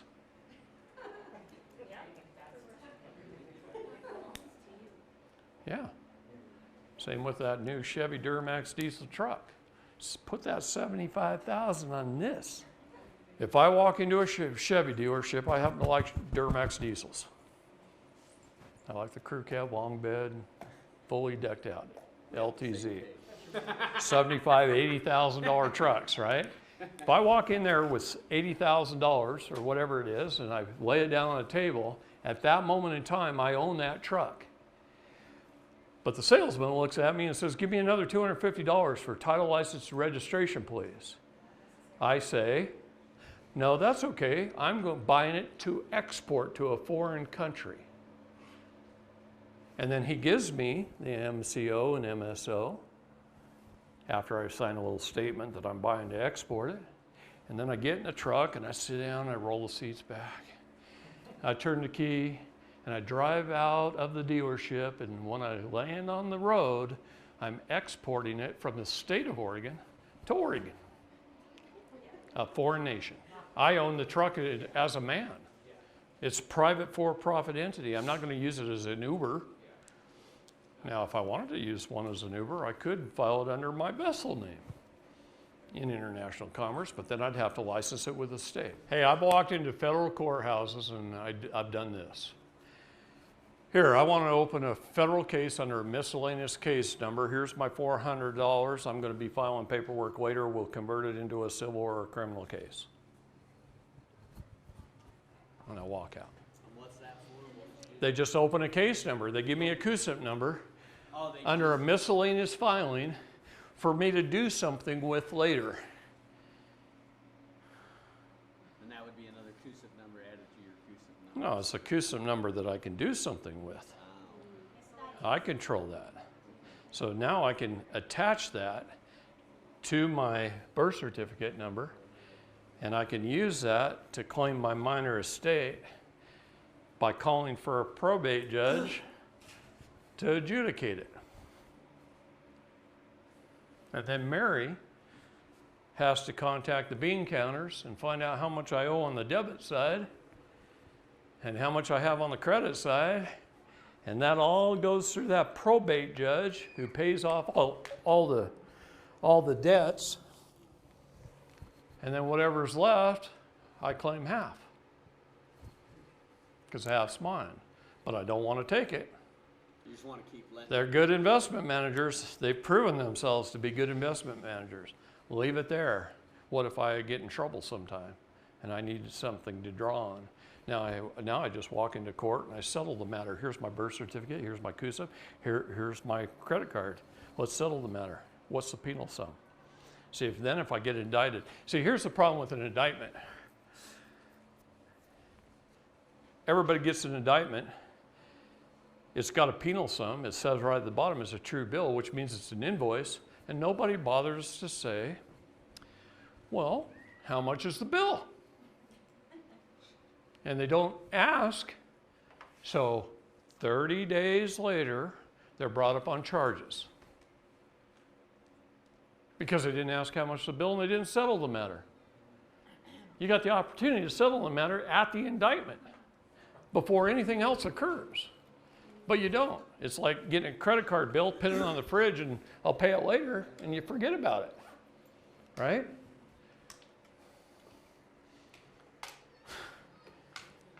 So typically, how much would an indictment be? Who sets that number? What are you being charged with? What crime did they put on the invoice? Is it fraud? A felony of fraud is $2 million penal sum. I know that because I fought one of those cases. 4 So felony counts of fraud, $8 million. So you'd have to go in there and pay $2 million. That's right. So you just hand them your credit card. It's got $100 million in your account. Let's take care of that right now. Settle the matter. So you're giving more money to the state from your minor account. If you committed the crime, you have the option of fighting it. You can say, I declare my innocence. I'm not going to pay it. I'm declaring my innocence. Let's go to trial. I think I can convince a jury. I can walk in and establish my status, my standing, my jurisdictions, and I don't think I'm going to lose. Fine. Or you can say, these guys are making $10 million a month on my account. What's $2 million? No hassle, no problem. I don't have to go to court. Maybe it's worth $2 million if you've got $50 million in the bank. And then again, You see what I mean? The only reason why you could be found or in trouble is if you committed murder or something. Right. So if it's not something Right. major, then And other than that, I have limited diplomatic immunity as a state national. Read the Geneva Conventions. We the people, the state nationals, have limited diplomatic immunity as per the Geneva Conventions. Both of them. Sure it is. But who cares? It's a civil matter. It's just a bill. It's just an invoice. They can't hold your body as surety. No sweat off your brow, no time in jail, no 3 hots in a cot, no blood off your hands. You know, if the money doesn't matter that much, they're being good money managers and managing your account. If I know they're going to make $10 million next month, what's 2? Let them have it. Let them fund government. I'm not going to pay any income tax. I'm not going to pay any property tax because my own land's in land patent. I'm not going to pay them any fees at the DMV. We are supposed to pay for 19 governmental services. Now, this is a great way to do it. See, it's all in how you look at things. It's right here. It's how you look at it. It's just an invoice. Just pay it like you would your light bill. By the way, you can use a credit card for your light bill too. 90% of the reason you get in trouble is because you say too much. Okay? You be at peace. You take control. You have authority. It's how the FBI operates. The only way they have authority is they wear the suit. And they walk in and they intimidate everybody. We're taking over. And we've all been brainwashed by TV that That's right. We're taking over. They don't even have any congressional authority to even exist. No corporate charter. None. We the people can run for office, and when we walk in the door of our office, I'm a state citizen. When I walk out the door of my office and go home, I'm a state national. We the people created government. We run our government. When we serve each other, the people, I'm a citizen. I'm an employee of government. What if you violate that? When I walk in. With an emoluments violation is the only way you can violate that. That means I step outside of my scope and authority. And then you, as another state national, can hold me accountable as a state citizen. but not another citizen. You have to hold me accountable as a state citizen. It's we the people's job to self-govern, to watch our elected public officials and to call them out for the things they do wrong. What did I tell you our 2 jobs were yesterday? We only have 2 jobs in life. That's it. Correct the errors our public servants make and to educate them so they don't do it again. That's it. The rest of the time we could be fishing. camping, hunting, riding motorcycles, whatever you want to do. Well, yesterday they arrested Millie, thank you, Millie Weaver. Couldn't think, her last name just went through my head. Yesterday, showed up at her house, right in front of her kids, arrested her. They didn't have a warrant, they didn't have their indictment, they didn't have nothing. And she just went with them. I wouldn't even have opened the freaking door. I would have told them to get the hell off the property and quit trespassing against me. If you want to talk to me, you come back with a warrant. That warrant, and I'm going to tell it to them like this, it better be from an Article 1 or an Article 3 court. It better have a raised court seal. It better have a wedding signature of a judge. It better be backed up by a claim or affidavits or testimony sworn under the penalty of perjury that I did something wrong, and then I'll go answer for it. But if not, it ain't worth the paper it's written on, and I'm going to light it on fire right at your feet. And I will. I'll whip out a cigarette lighter and I'll light it on fire and I'll drop it right in front of me and say, come back when you have a real warrant. Because if a warrant isn't backed up by a claim, an affidavit, or sworn testimony, it's not a real warrant. If it doesn't have a raised court seal, it's not a real warrant. These faxed over, I got a case in Montana, and FBI agent signed the judge's name on it. I have the judge's signature. I can look at the two and go, not even close, right? This is what we got to do. We got to have some knowledge so that we know what to say. Is this also where your castle doctrine, so that you can, does that have anything? Absolutely. That's what I'm thinking, is they can't just come in and take you away. You can defend yours. Since governments have chosen to incorporate themselves, they must follow the same rules as any other corporation. That is right out of a Supreme Court case. So are you telling me a guy wearing a Walmart t-shirt can show up at my house and throw me in jail? Neither can the police officer from the city of Riverton. He's a private for-profit entity. He's not government. He's de facto. He's acting as a governmental services corporation. As a lawful agent? No, No? a legal agent. He's not lawful. He's acting as a legal agent. A legal agent is unlawful. Which would be color of law. It's color law. So under Title 18, Section 242, he's depriving me of my rights under the color of law. He can't do that. Sorry, buddy. Repeat the title again? Title 18, Section 242. If two or more come, let's just say he comes with a CPS agent to take my kids. If two or more come, it's Title 241. It's a conspiracy to deprive me of my rights under the color of law. He can't do that either. I love the U.S. Code. I could probably come up with 130 codes on average that are all felonies, that all carry $250,000 fine and 1 to 10 years in prison per count of crimes that they're committing coming over to talk to me. Do you suggest studying the US code? I'm saying make it your friend. Sleep with that puppy. Okay, read it every waking moment you got until you learn it. Because the United States Code was put there for one reason only. That's for we the people to hold our public servants accountable. It's not for them to hold you accountable. The only reason they do is because you claim to be a citizen, so you're one of them. You just made yourself one of them.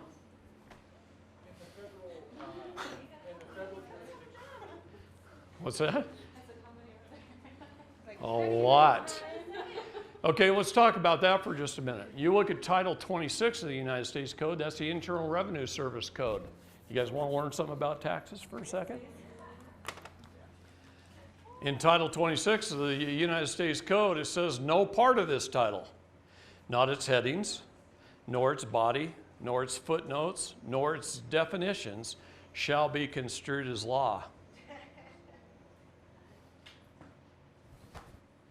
Wait, it's what? Did you hear what I said? All right, I'll say it again. In Title 26, it says, no part of this title, not its headings, nor its body, nor its footnotes, nor its definitions, shall be construed as law. That's the IRS code. So none of it's enforceable. It sure is. They send you a letter and you comply. They say you must fill out this 1040 form, and you believe them, and you sign it, and you send it in.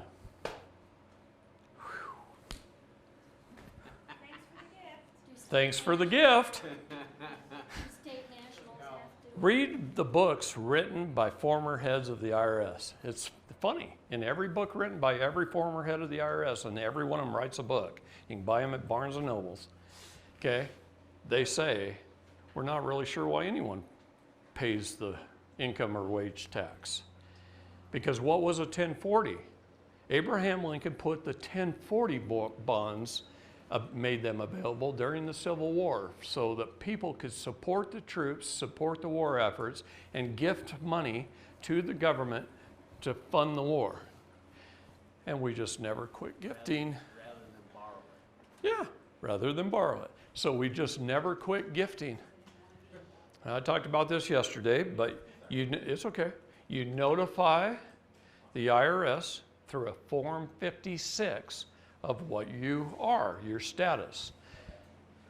Under Title 26 of the IRS Code, which isn't law, there's a definition in there that you can claim to be a foreign estate and or trust. Well, here's an interesting paragraph. It's not what I was looking at, but it's pretty interesting.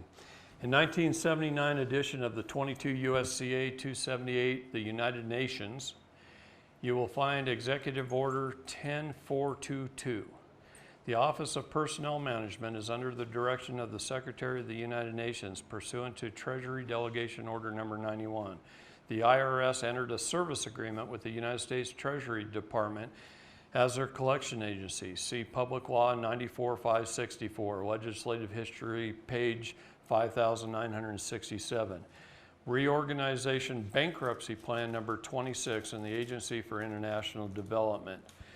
This is what talks about our federal government being under bankruptcy, being under the jurisdiction of the Army, under the Army Field Manual. Field manual? The Army Field Manual. And at that time, it was from 1969, Army Field Manual. But it shows that the IRS is an agency member of the 169, at that time, nations pact called the International Crime Police Organization, or Interpol. That's found at 22 USCA 263A. The Memorandum of Understanding between the Secretary of Treasury, EKA, the corporate governor of the fund, and the bank, which is the International Monetary Fund and the International Bank for Reconstruction and Development. So that's the fund name and the bank name. Indicated that the Attorney General and his associates are soliciting and collecting information for foreign principals. The international organizations, corporations, and associates exemplified by 22 USC 286F. Exemplified. Huh. Where did you get that from? What's that document? This document that I'm looking at right now, this is my affidavit of repudiation. I wrote this document. And the majority of this document, having been changed to fit the person that I gave it to, printed it. He's a juris doctorate. His name is Melvin Stamper, and he and I worked together on his book, Fruit from a Poisonous Tree, which has been a New York Times bestseller. It's been used in just about every courtroom. It's set the doctrine of fruit from a poisonous tree. And my affidavit's chapter 2 of his book, pretty much. Okay? So these are, this affidavit has probably been put in by about 40,000 people. So it's got to fit you. It's got to be yours.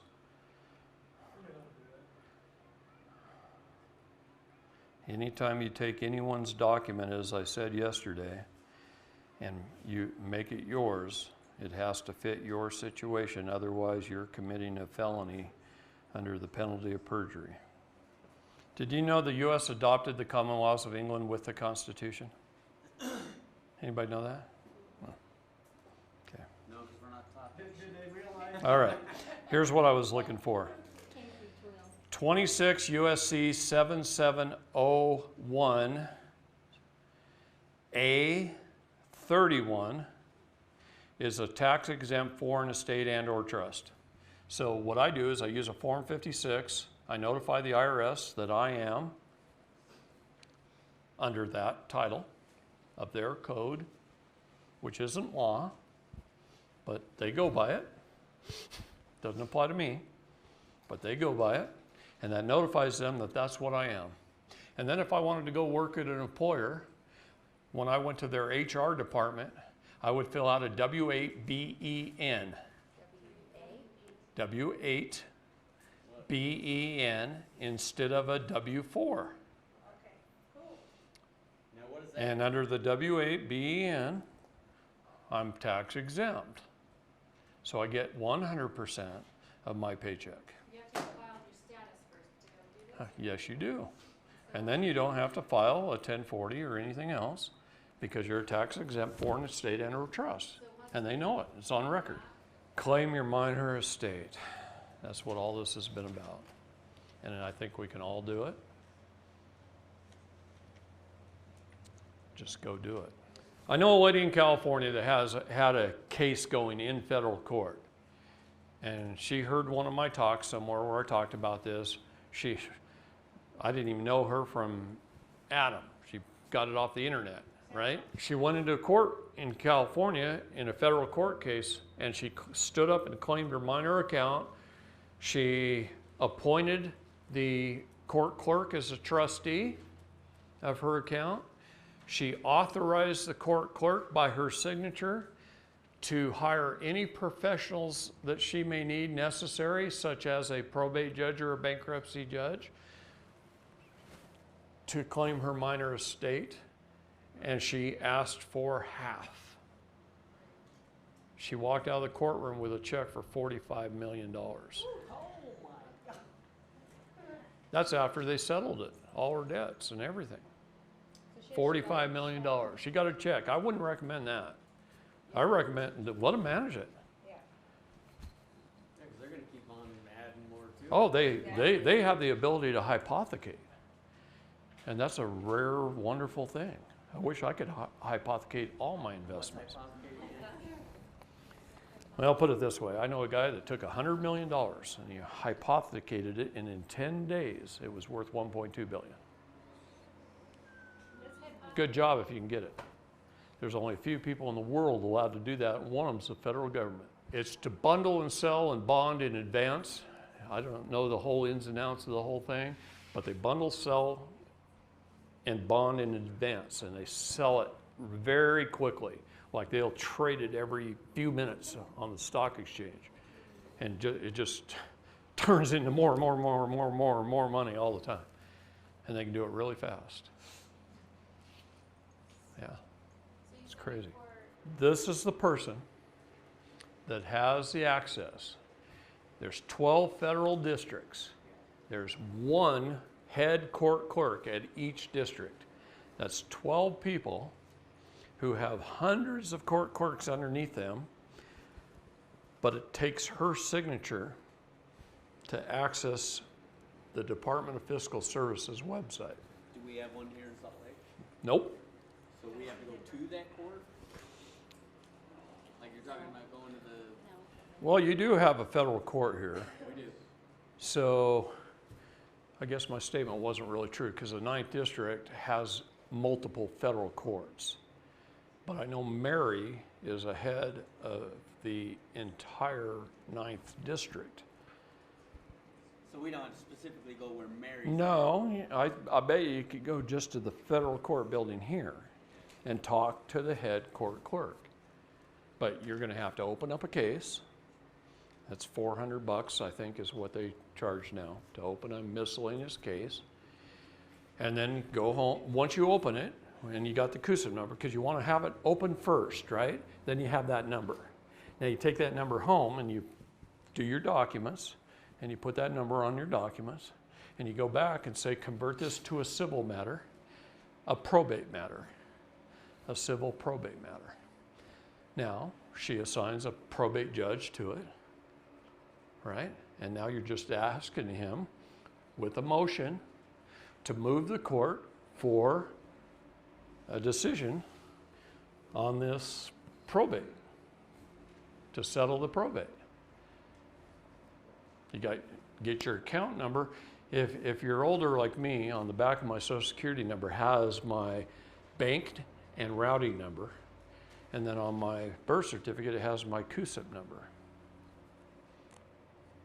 If you want to have more fun, go find a stockbroker, one of these, you know, Wells Fargo, that special bank that they have. What do they call that? The Wells Fargo Investment Services or something, where all the brokers are. Go make friends with one of those guys and say, here's my number off my birth certificate, here's my Social Security number, here's my driver's license, here's my military ID, here's my advanced degree in college number. Can you look up the main CUSIP number and match all these and show all the accounts on one spreadsheet? Yes. And then you have that. Take that and attach it to your legal document. Take it into I got friends like that. I could do that. My son-in-law. son-in-law. Okay, see, there you go. Those guys can look it up, but because they're a broker, they get to log into. It used to be anybody could just log into Fidelity and do this, okay? But now they've kind of separated their website into broker-only information and general public information. So now it takes a broker to really look up the good stuff. Two sides of the coin right now. You got good and evil. You got Trump, you got the deep state. This includes the world, one world order, the UN, the United Nations, the Council on Foreign Relations, the IMF, I could go on and on and on, all right? So you got these people, and then you got we the people Sleeping at the wheel. over here. We have been for a while, we're not now, okay? And so you got this side and you got this side. So right now, President Trump and we the people are trying to get rid of the IRS. We're trying to get rid of the WHO. We're trying to get rid of the United Nations. We're trying to get rid of on and on and on and on and on, right? We're trying to stop all this. Most of these people are in business to traffic people and children. Do you understand that that's their whole MO, and it has been forever, since 1666? Huh? Maybe even before that. But what I'm saying is, that's when they made it all legal, okay, to traffic. Everything is about trafficking. Everything is about trafficking you. And you, and you, and you, and you, and our kids. The problem is the kids, they exploit, right? So we're trying to get rid of all this, and we're trying to bankrupt them. That's really the only way you can get rid of it. That's the easiest way, and when Trump knows that. That's why he doesn't care if he sends 3 million to China or 5 million to Russia, or he doesn't care. Let's spend all these Federal Reserve notes we can. And you know what the United Nations is saying right now? God, we're almost bankrupt. Yes. They're coming out and saying it. They're crying. They're crying. All these governments, and if you look at Trump's first year in office, he met with over 30 prominent world leaders to help him with this plan. Do you know even Iran? He took the sword of Iran. Iran is under President Trump's control. Do you know that North Korea gave Trump control? Isn't that a new world order in itself? No, it's to dissolve the New World Order. Because the deep state's been in there running those guys. Yeah, deep state's been running all that. Communism's been running. I said this yesterday. What's happening in China right now breaks my heart. I have met so many good, sweet, honest, family Chinese people in my life. They treat me like a king when I go over there. Okay? And the Chinese Communist government is committing genocide upon the Chinese people right now through weather manipulation, food shortage. What's going to happen when 2 billion people have no food? He did it there before. Well, just before they die, what's going to happen? Chaos. Absolute chaos. People get desperate, they turn into animals. Okay? And what did the government do? They've made it rain for how many days now? They're worried about that dam breaking. Some dams have already broke. They're worried about a very large dam breaking. In China, they built all the buildings with living space up here and commercial down here. So all their stores are down there. All their toilet paper, all their commodities, all their food. Where's the water level right now? These guys up here ain't got anything to eat right now. And this is happening all over China through weather manipulation. Lightning bolt's so strong it splits buildings. So that building split it right in half. It went collapsed into the water. Yeah, from one lightning bolt. How do you get a lightning bolt that strong to split a building in half? Weather patterns. Yeah, manipulation of weather. So the Chinese government, there's about 1 million Chinese communists in government. They all drive black Audis, get paid real well, live up on the hill. Yeah, I don't think I'm wrong. They live up on the hill, and there's 2 billion Chinese that are being genocided right now. As many as they can. Now, there's a few that live up on the hill, all right? But they're not going to have any food either. These guys have been storing their food. They got warehouses full of it. The military's full of it. They have all the military might and equipment. These guys work for a living. They farm, they push pigs around. I got spoiled with bacon when I was in China. I'm telling you. They got a highway going this way over here, and they got a highway going this way over here. And everything in between the highway has a creek right down through the middle of it. And they give anyone who wants it a section. You get 100 meters. And you come in, you put a little fence, and you grow garden. You grow fruit trees. You raise pigs. Guy that grows a garden in one section, he swaps with a pig farmer the next season. Pig farmer moves his fences. Guy gardens over here where it's already tore up, rototilled and fertilized by the pigs. And then they get to eat the scraps left in the garden and rototill it up for the next time. And somebody goes out there every day with a stick about 6-7 feet long, and they push the pigs around all the time. They just walk the pigs. The pigs are constantly moving and eating and moving, going down the creek, drinking. Leanest, best tasting meat you ever had. They're not all fat like ours. I can't even hardly go in a store anymore here and look at bacon packages. It's all fat. It's like, I ain't eating that shit. I go to China, it's beautiful, thick, all meat. There's almost no fat on it. Flavor is awesome. They get a wide variety of diet over there. They're genociding the people in China because 2 million Chinese raised up and said, we want to join the sovereign government of Mongolia.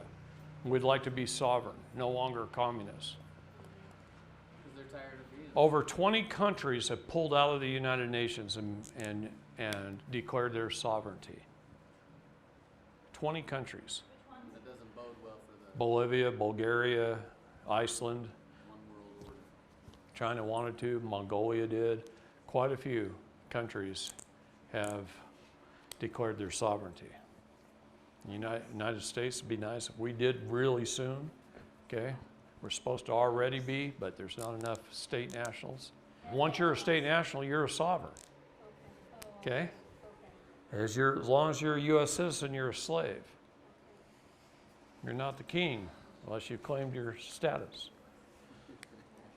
State Department just made an announcement a week or so ago that said they're getting more applications than they've ever seen for state Oh, I nationals. think I heard Pompeo said that, didn't he? Mike Pompeo said that. I remember. Now, the coin shortage is because President Trump took our coinage back. See, he says things like, I, Donald J. Trump, as President of the United States of America, do hereby take back the coinage of the United States. What did he just do when he said that? He did the same thing with our utility companies. He changed jurisdictions on them. He took it back on behalf of we the people. He told me June 22nd of 2019 that he's restored the republic and now it's up to me. He looked me right in the eye and said that. I want you to do it. My job's to train the trainers, by the way, not teach the students. That's why we're having this class right now. Right. He's taking back the coinage from them. That's why we're having coin shortage. Wells Fargo is a Federal Reserve banking affiliate. It can't get coins from the Federal Reserve. The only ones they're getting in is the ones we the people are walking in with and turning in. I recommend don't turn any in right now. Put them in a piggy bank. Save them for a little while. Okay? It's not that they're going to be worth any more. It's just that they're not going to be given to them. See, the trick is, what the plan is we take all these Federal Reserve notes out of our pockets and we take these things, because these are just legal tender, they're not worth the paper they're written on. And what President Trump's trying to do is he's printing a whole bunch of United States notes that are backed by the gold and silver held by the Lyndon Havengard Trust. And he's going to be, once we have enough of them printed, which has been a chore, should have been done a year ago, about a year behind schedule. But you take those things and you put them on all the armored car warehouses. And then the armored cars show up and they load the US notes onto the car. They drive to the bank on a Friday and they put them in the vault, and they take all these things and they take them out of the vault and they put them back in the armored car and they ship them to the Federal Reserve. And when load after load after load of these things show up at the Federal Reserve banks, President Trump will give them a call and say, use that to pay off our national debt and all of the mortgages and all the student loans. Everything backed by the federal government. Pay it all off. See, they insure all the mortgages. They insure all the student loans. And this is what people don't understand about your change. All of your notes are backed by the Federal Reserve, which is nothing. The change is backed by the Treasury. That's right. It's our coinage. It's the United States of It's America. always going to be worth something. It's never going to lose its value. Change will never lose its value. Okay, history repeats itself, right? Okay, so you remember here's what happened.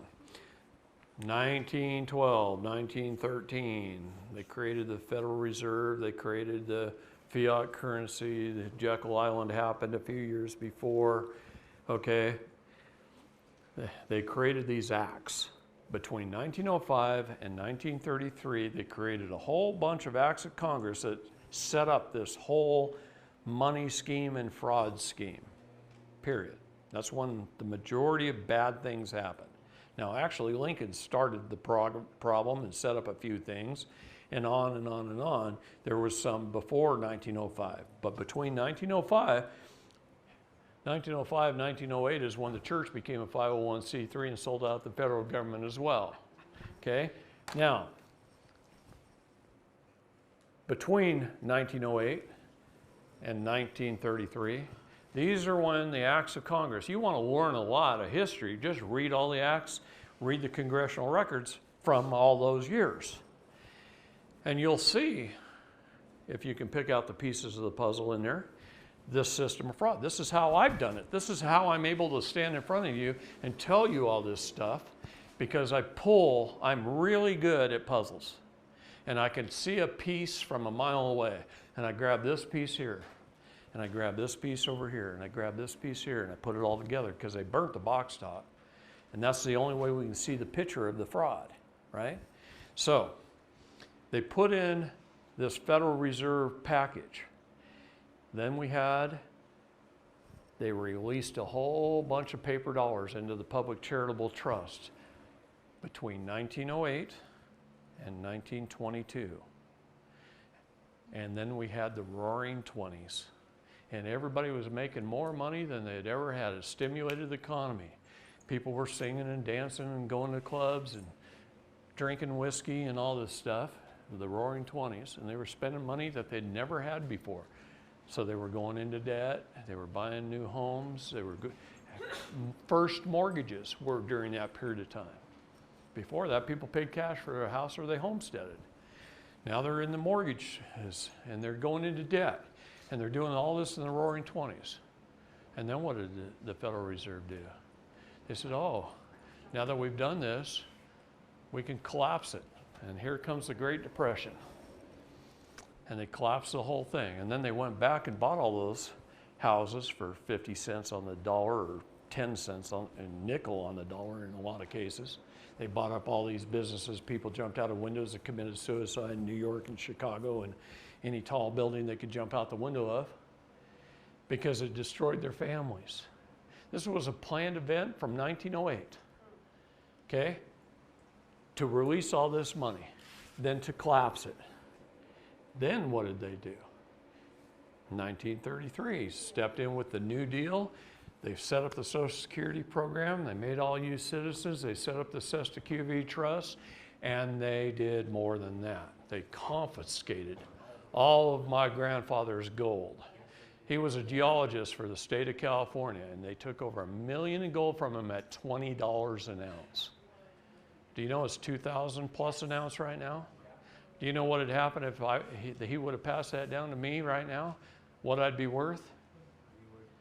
They took over $1 million from him. Okay? Yeah. I'd be a billionaire. One swoop. Yeah. So here's the issue. They did this. They manufactured this. They developed the plan. Okay. This is a poster that was drawn up by Mr. Aldrich and his buddy Crozier. They call it the octopus. It's the Aldrich plan. This was what they presented on Jekyll Island, the meeting of the bankers that set up the whole Federal Reserve. Can you see that? Do you know it's spoken of in the Bible? The monster that rises up out of the sea and okay, this was the start of the downfall. Okay? I've seen that picture. All right.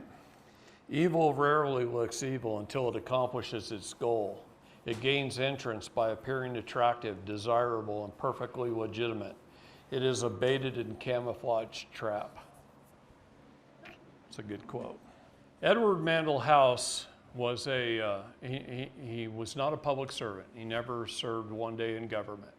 But he had the ear of several presidents, including being a chief private advisor to Woodrow Wilson. Okay. Prior to 1912, Woodrow Wilson quoted, "Since I entered politics, I have chiefly had men's views confided to me privately. Some of the biggest men in the United States in the field of commerce and manufacturing are afraid of somebody. They are afraid of something. They know that there is a power somewhere so organized, so subtle, so watchful, so interlocked, so complete, so pervasive, that they had better not speak above their breath when they speak in condemnation of it or fear for their lives. They were talking about the Illuminati clear back then. Okay? Now, in 1921, in his final speech as president, he said, "I am a most unhappy man. I have unwittingly ruined my country. A great industrial nation is now controlled by its system of credit. We are no longer a government by free opinion, no longer a government by conviction and the vote of the majority, but a government by the opinion and duress of a small group of dominant men." That was his final speech, a quote out of his final speech as president. Okay? Why did he quote that? Okay? In a meeting in the Oval Office with Woodrow Wilson and Edward Mandell House, Edward Mandell House said this. Now, Edward Mandell House was the one that gathered the bankers together on Jekyll Island. He was a Texas oil billionaire, okay? And he had the ear of several presidents because of his wealth. And he said this: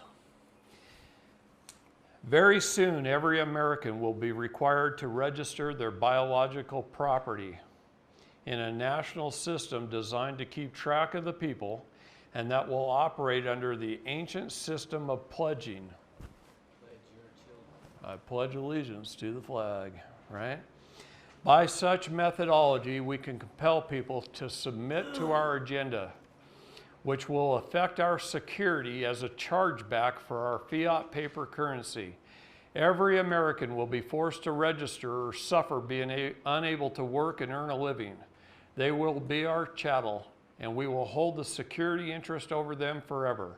By operation of the law merchant under the scheme of secured transactions, Americans, by unknowingly or unwittingly delivering the bills of lading, the birth certificates, to us, will be rendered bankrupt and insolvent, forever to remain economic slaves through taxation, secured by their pledges.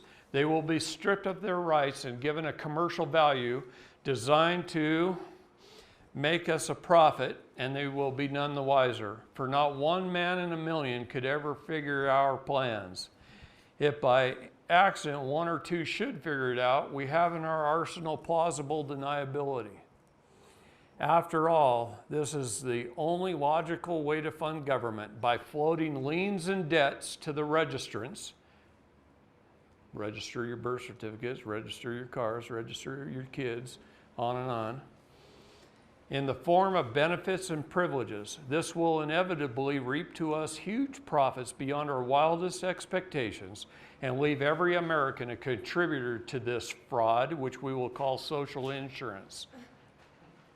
Became the Social Security Act. Without realizing it, every American will insure us for any loss we may incur, and in this manner every American will unknowingly be our servant, however begrudgingly. The people will become helpless and without any hope for their redemption, and we will employ the high office of the president of our dummy corporation to foment this plot against America. Who wrote this again? This was a speech, the talk of Edward Mandell House to President Wilson, Woodrow Wilson.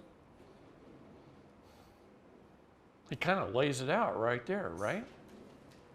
The whole system of the fraud. Does that qualify as capital felony treason? Sure as hell should be, if sedition, if nothing else. They do it under the 1917 War Powers Act, the Trading with the Enemy Act, the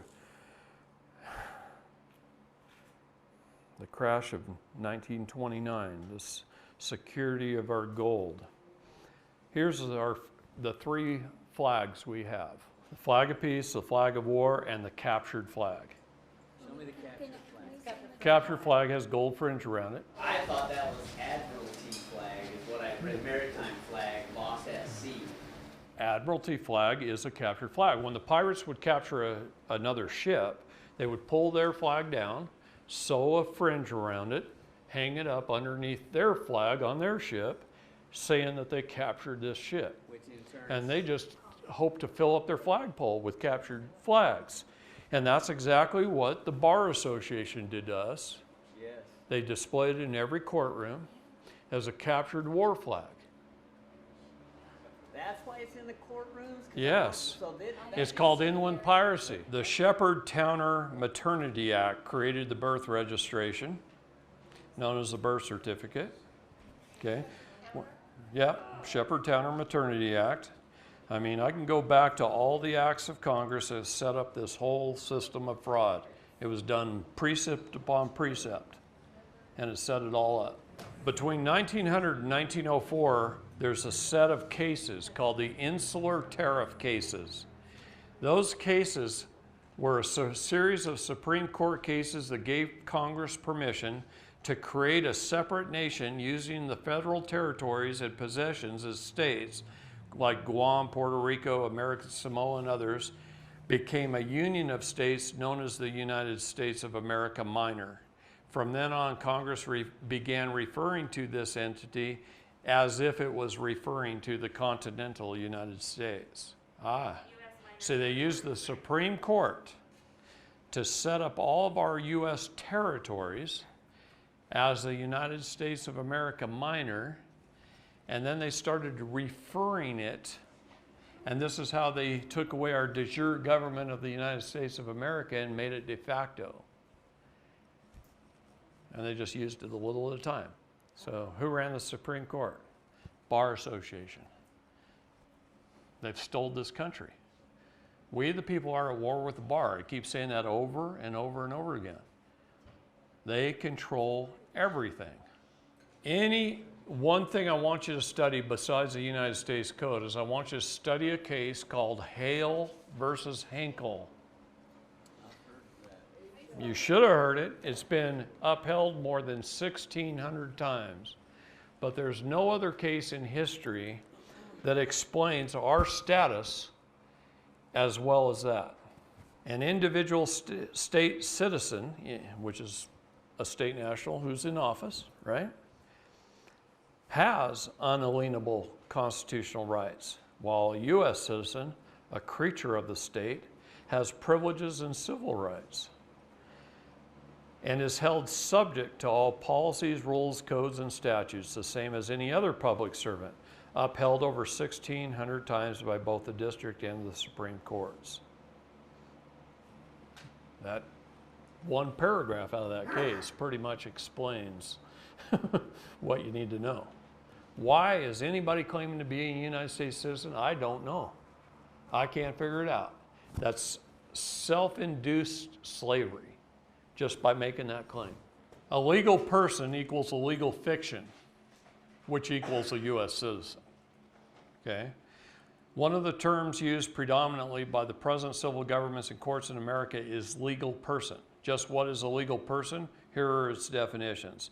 A legal person is a body of persons or an entity considered as a corporation as having many of the rights and responsibilities of a natural person, and especially the capacity to sue and be sued.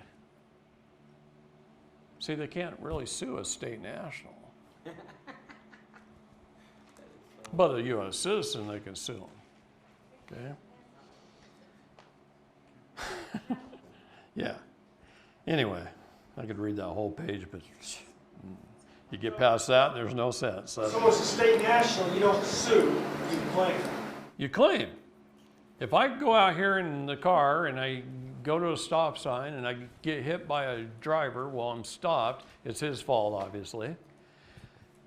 I get his name, his address, and his insurance company and his policy number.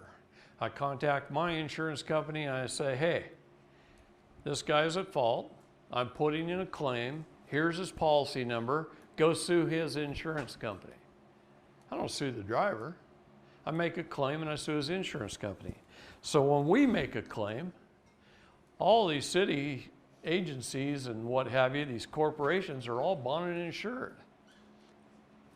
We just sued the state of Montana. We sued Mako. We sued their insurance company. If they're bonded for $5 million, I'm going to sue them for $4,995,995 bucks. It's a big task to go after Right. is easy. Because then they'll settle with me. If I decide to sue them for $10 million and they got a $5 million bond, they're going to find some way to make it so I lose. They will. Yes. But if they're covered, we can go right up to the maximum amount of their policy. See? So then the insurance company does exactly what they did in Montana. They went to the sheriff who was beating people up and violating their constitutional rights. We sued the insurance company for $5 million, which was the sheriff's limit on his insurance. And then the insurance company goes over to the sheriff and says, hey, you knock that shit off. You keep violating their constitutional rights, we're going to drop our policy. You're going to be liable on your own. And the sheriff's going, well, I ain't losing my house. Okay, I'll knock it off. Yeah, you see? Let the insurance company put them in the line. It's a great way to do it. Dun & Bradstreet numbers. As I'm scanning through this old presentation that I probably haven't looked at in a year, I wrote it like 10 years ago, is all the Dun & Bradstreet numbers. The United States government's is 052714196. Okay? The U.S. Department of Justice is 011669674.